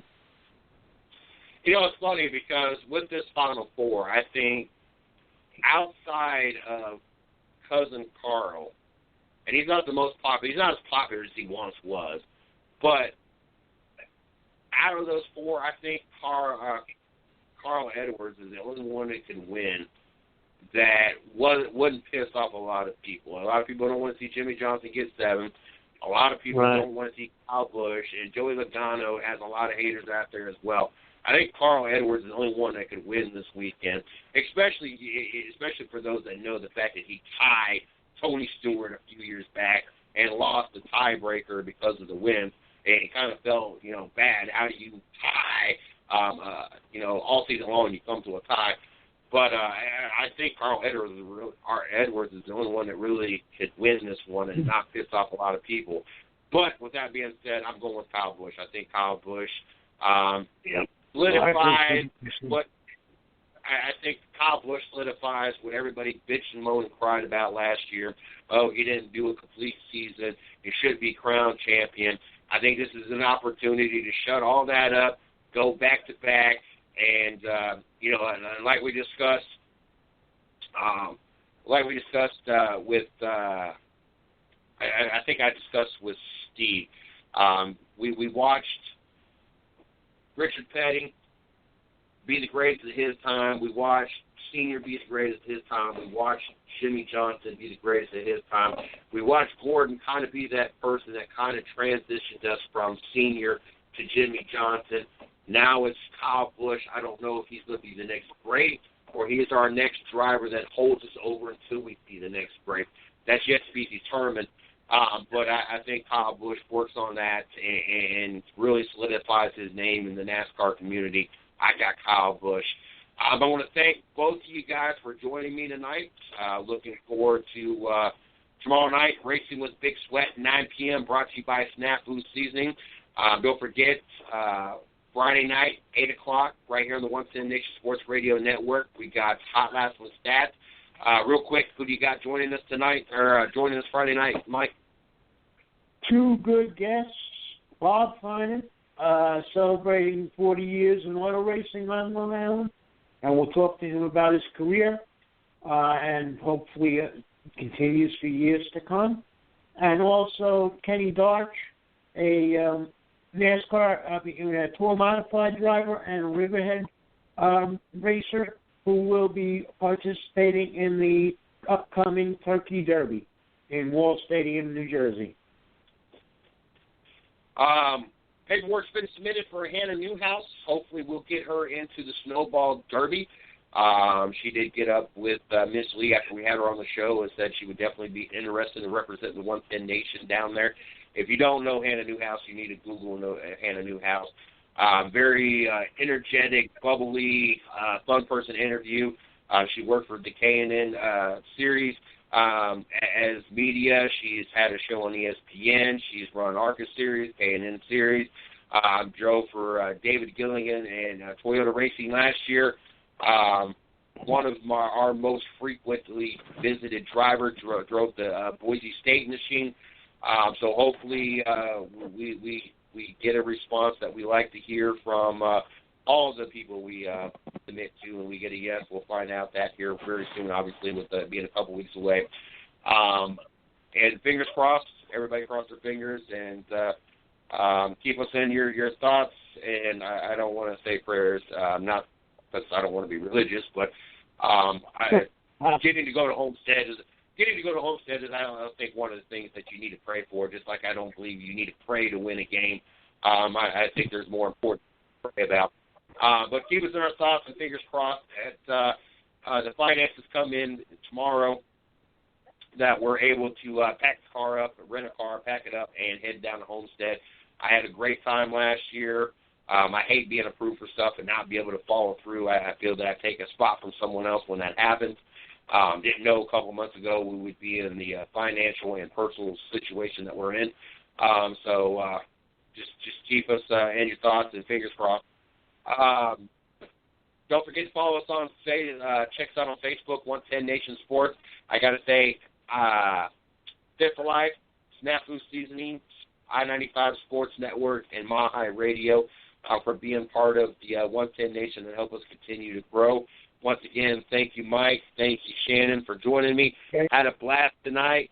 Looking forward to being back here next Monday night for the 110 Nation Sports Show at 7 o'clock. But put out a couple feelers myself, so hopefully we get some response and bring some other guests on and some new guests that we've not had on. You guys have a great week. Make sure you guys continue 3 more shows this week on the network. So don't miss out just because we're done. Monday night, like I said, be back here again. You guys have a great weekend. A lot of great football. A lot of playoff implications, NFL and NCAA championship weekend in NASCAR. NHL underway, NBA underway. A lot of great things going on. Make sure you guys tune in so you guys can be back here Monday and know what's going on. You guys have a great night, great weekend, and until then.